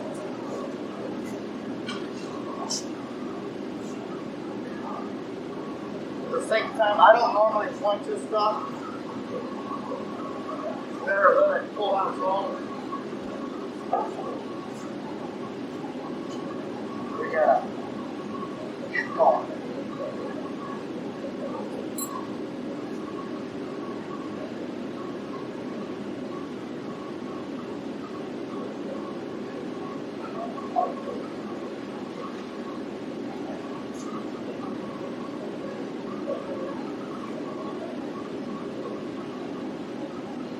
I'm going to go to the grinder and knock off maybe 3/16 of an inch on this thing.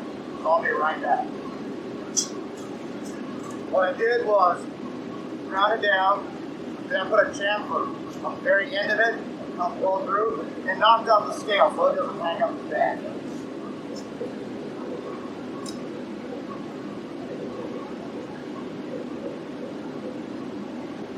Yeah.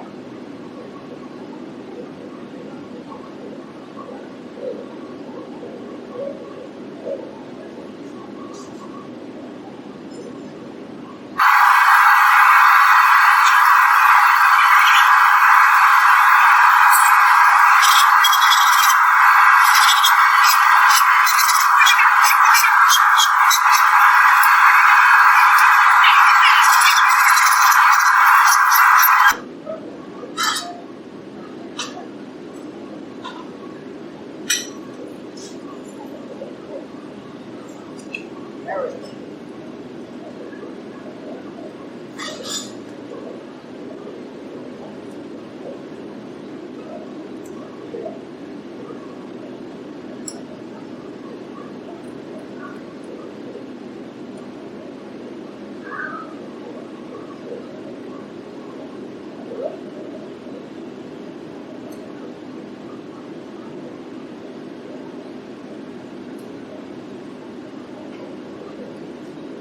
a turn.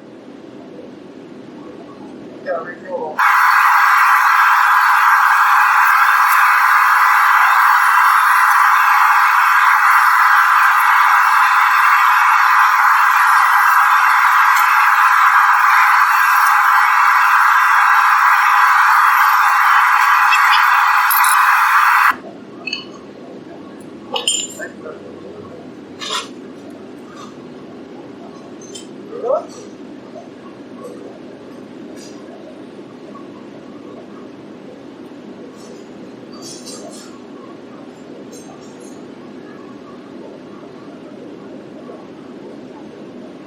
Still not going through.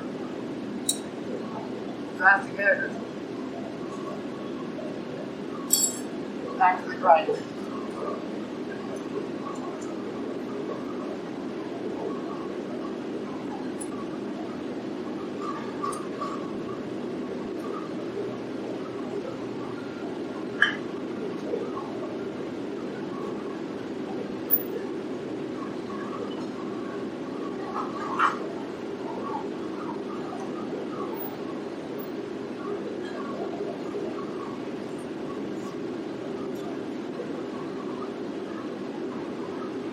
I want to stagger these blades.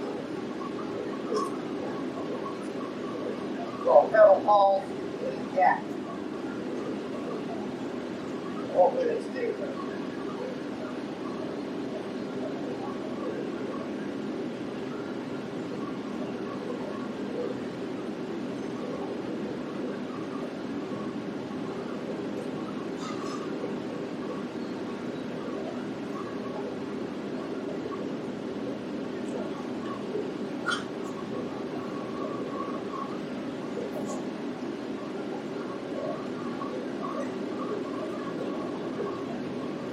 I'm going to start this off. Yeah.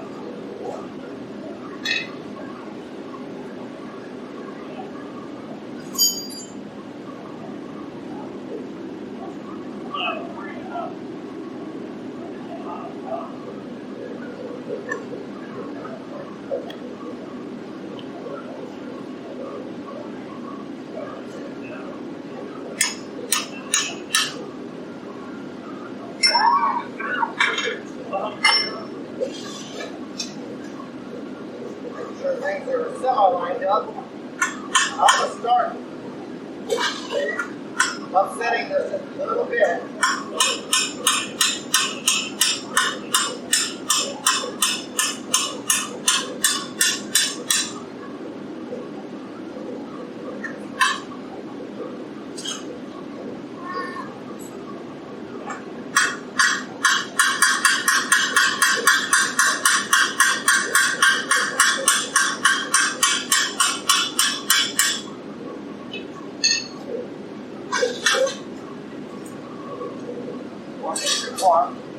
Yeah, that's visible. I'm going to take a heat for the whole thing and use that pipe, set it down a little more, and then start heating it over. Ideally, you should use a torch with a small welding tip, like number 3 or something. And do that.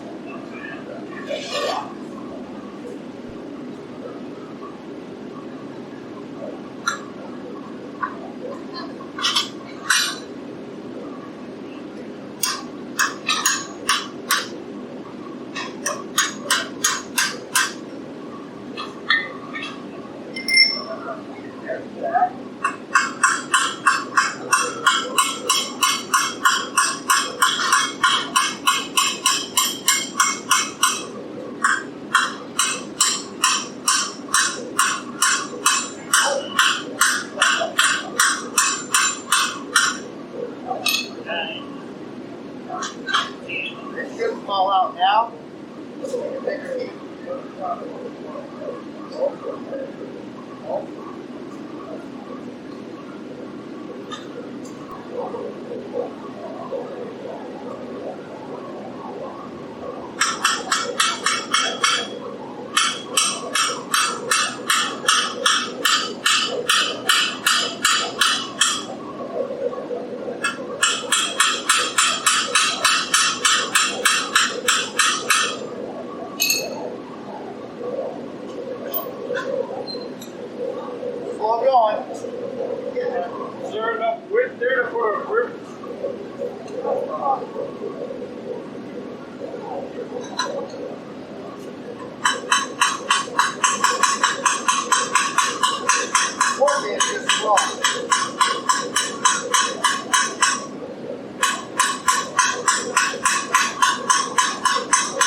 nice so far.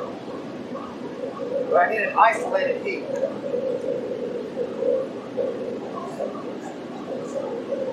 It's not the best way to do it.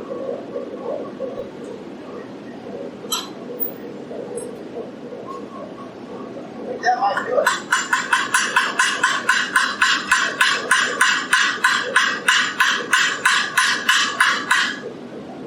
That's it. Sorry about this.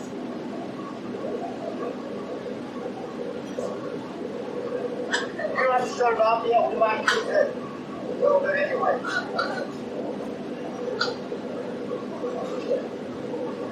All right.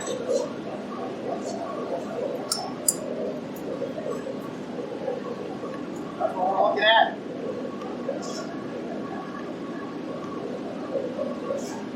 Now, more tedious work.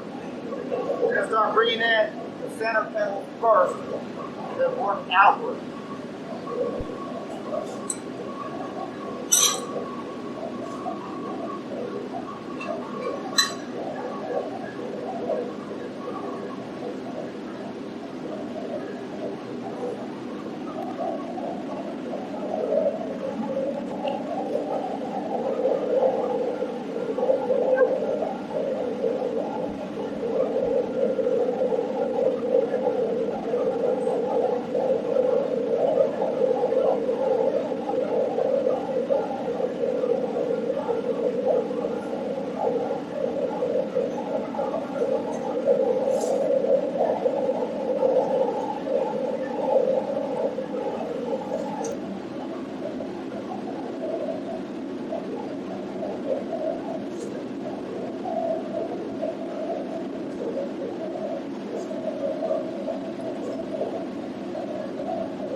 Is there a screwdriver, a flat-bladed one in there?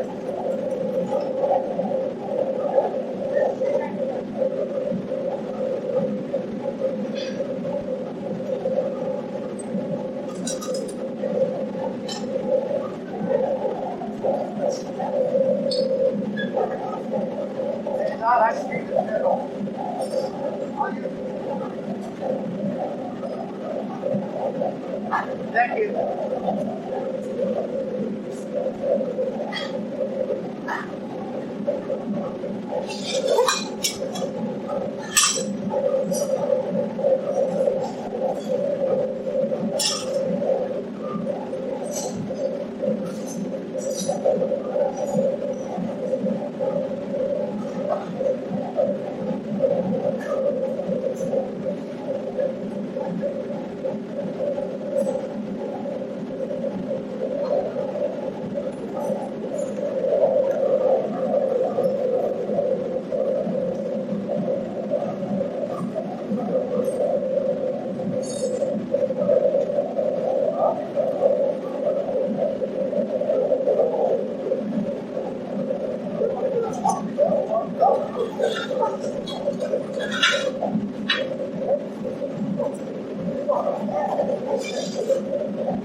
Well, you gotta become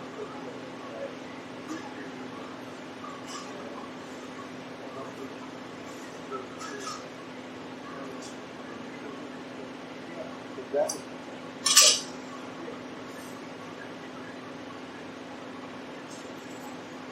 a screwdriver or something flat to get under each pedal.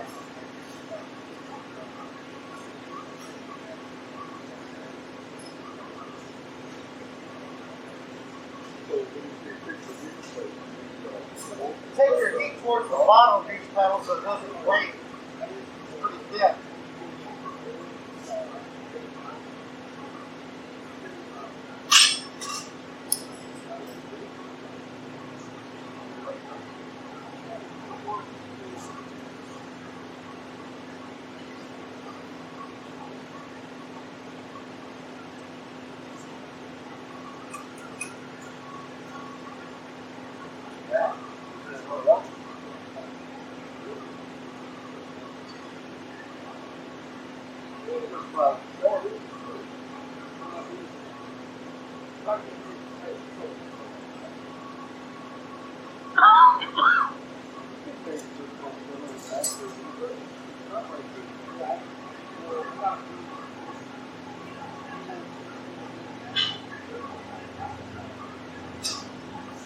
If I take both that line, let me know.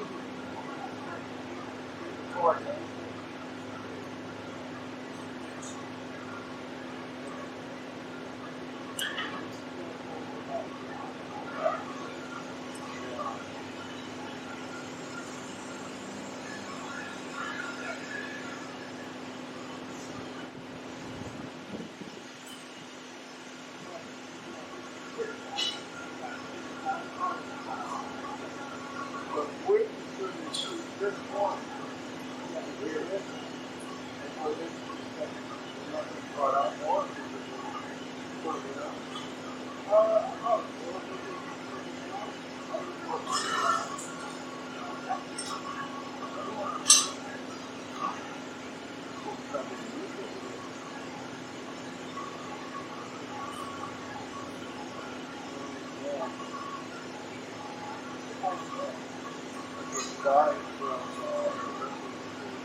Get to the bigger level of pedals, you don't have to be just as hard as the center one.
And the other option is very possibly to have ego well layer on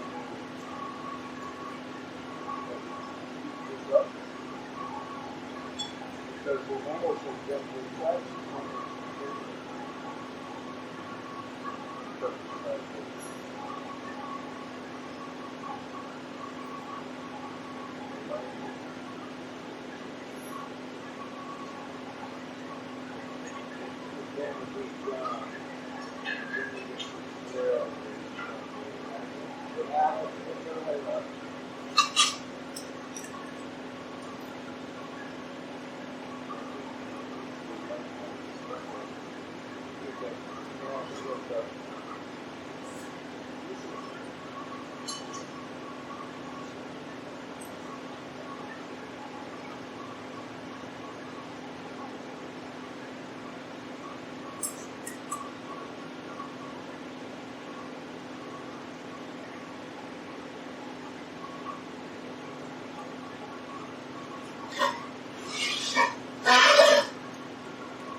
saying that if you want to get out, just try to get doing this fast.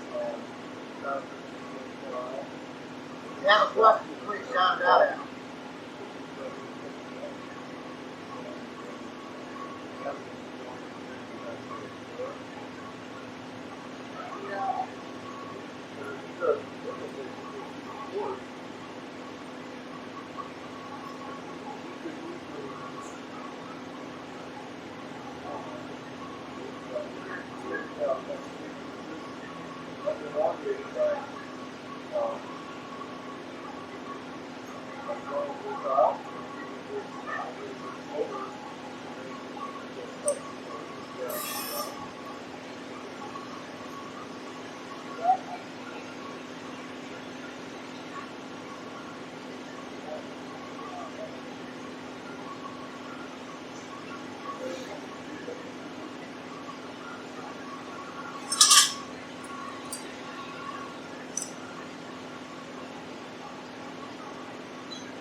No, I already talked to myself. Thank you.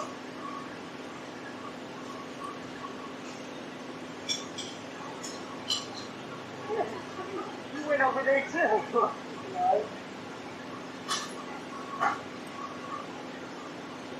But we'll say it's still your fault. What? Get pointed at it. Go up. I get too close. You both look.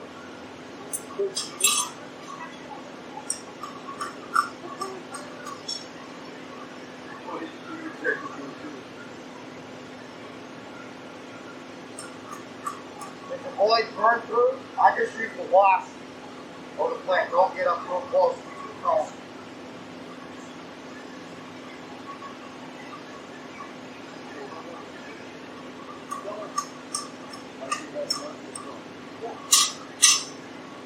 And if these things called hammers, that work real well for this. That's what those are for.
Alright.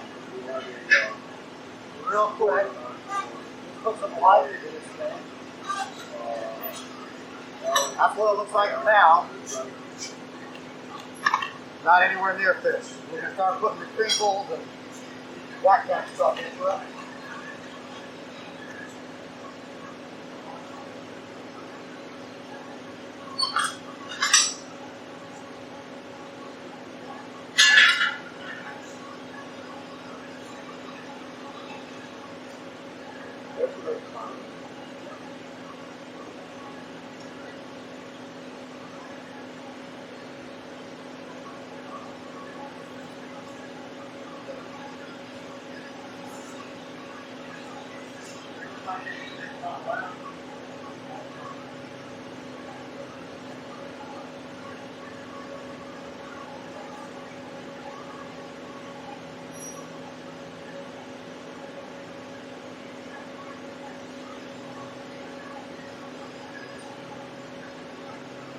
Again, there's no real rhyme or reason. If you put in the waves or undulations in here, what do you think it looks like? I guarantee it'll come out. Get enough feet out of a full page, then we'll hang out full page and do it just on the podcast. Maybe not that. That's what. I've never tried it, but I've always done it before. Well, you wouldn't have a hose. Right, well, in a house, I got set up pretty good to where it's not this.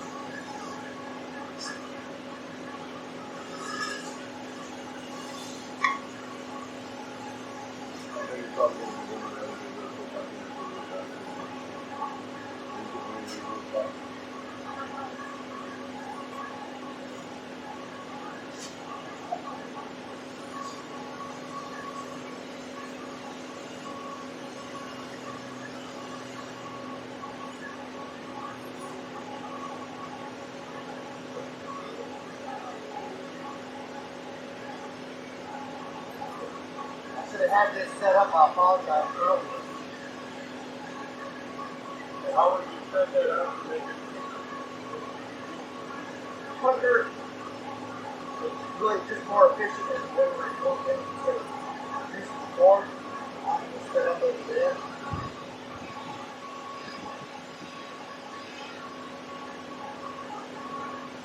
Just more efficient use of the available tooling, takes lots more practically.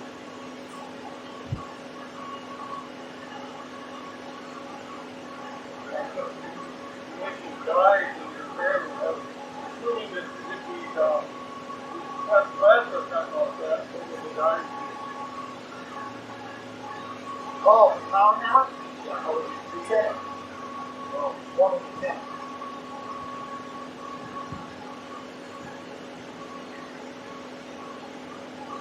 I'm just working my way outward. Sometimes you have to go to an outer one to get clearance for an inner one to get to it.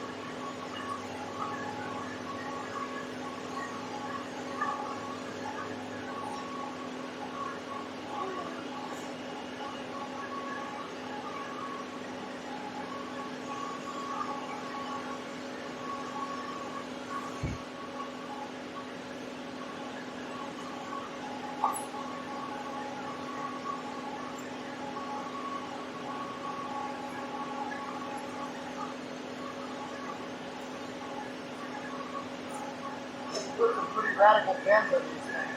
It really looks good. What gauge is that? 15, 18? I think this is 60. I normally use 60.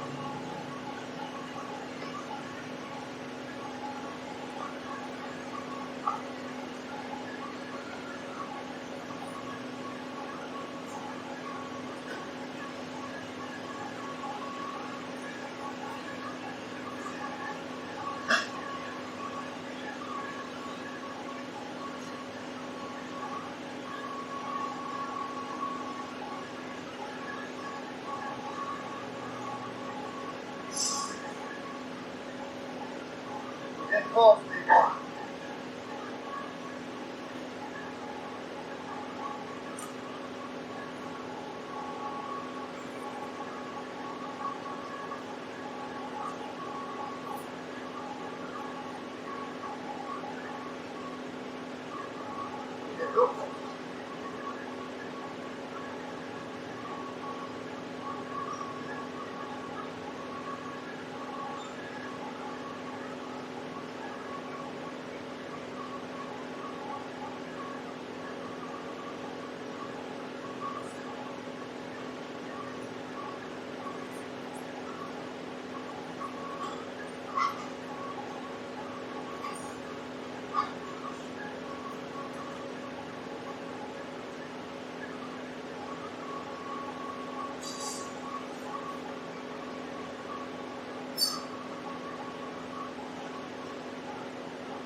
Yeah, I like that. That's really good. So, right.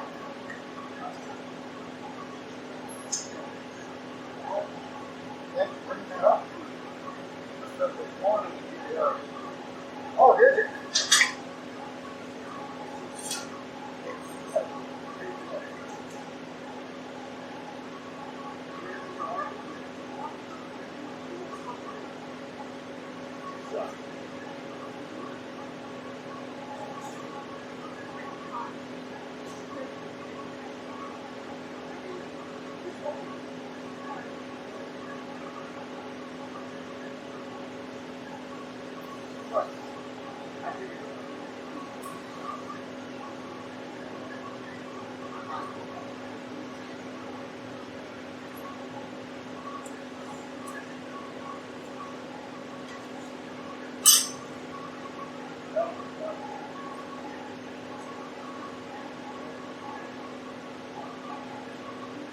I like the cross beam down from an old double background itself, but it's a pretty good print.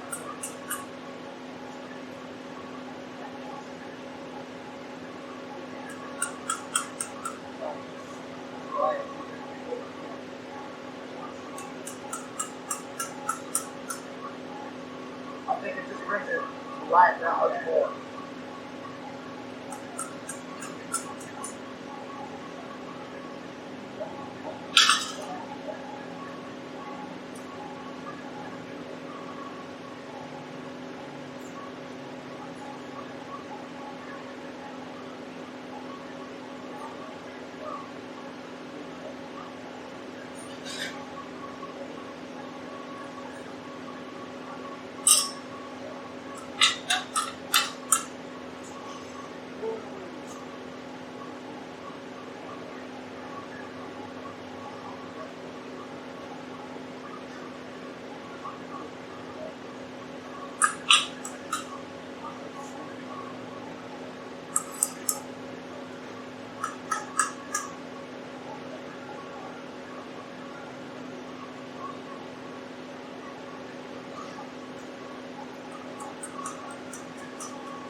Same with the sequels.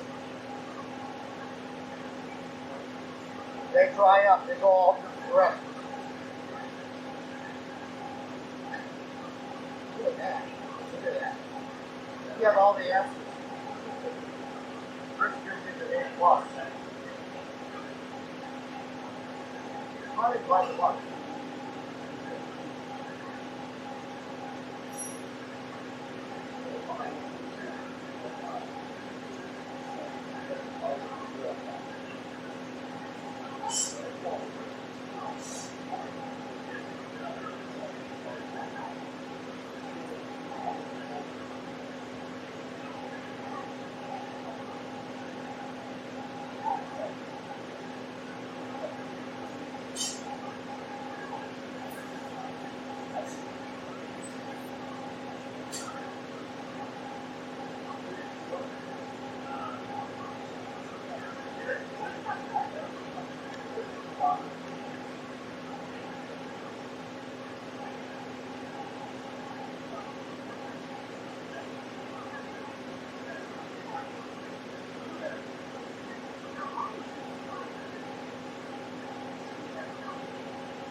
Yeah. Yeah.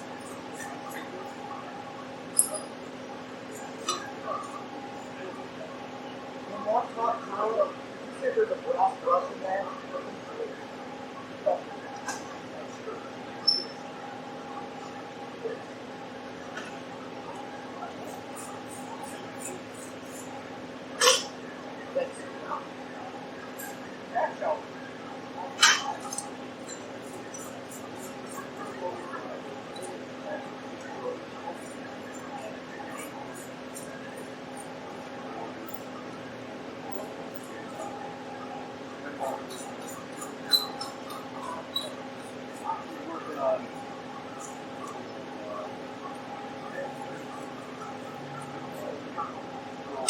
What do y'all think so far?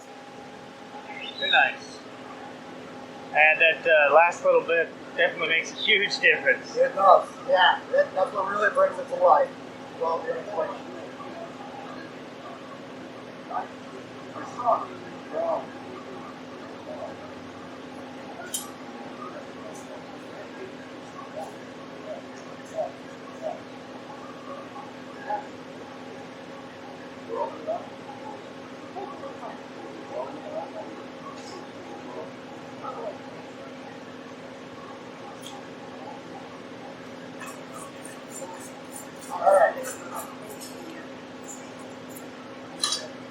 Remember that focus with vinegar overnight? Get all the scale off of it. Take a low heat. Brush on mineral oil or a brass brush.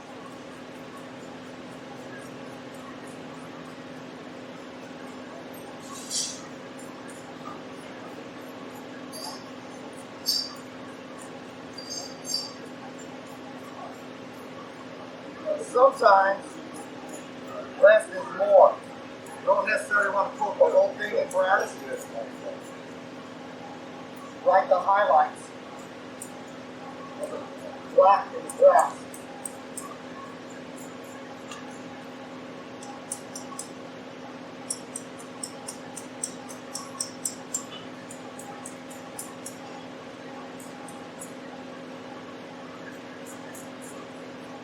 See the brass highlights on the top, down below. It's got darker drum there. I like it. Take that off for you.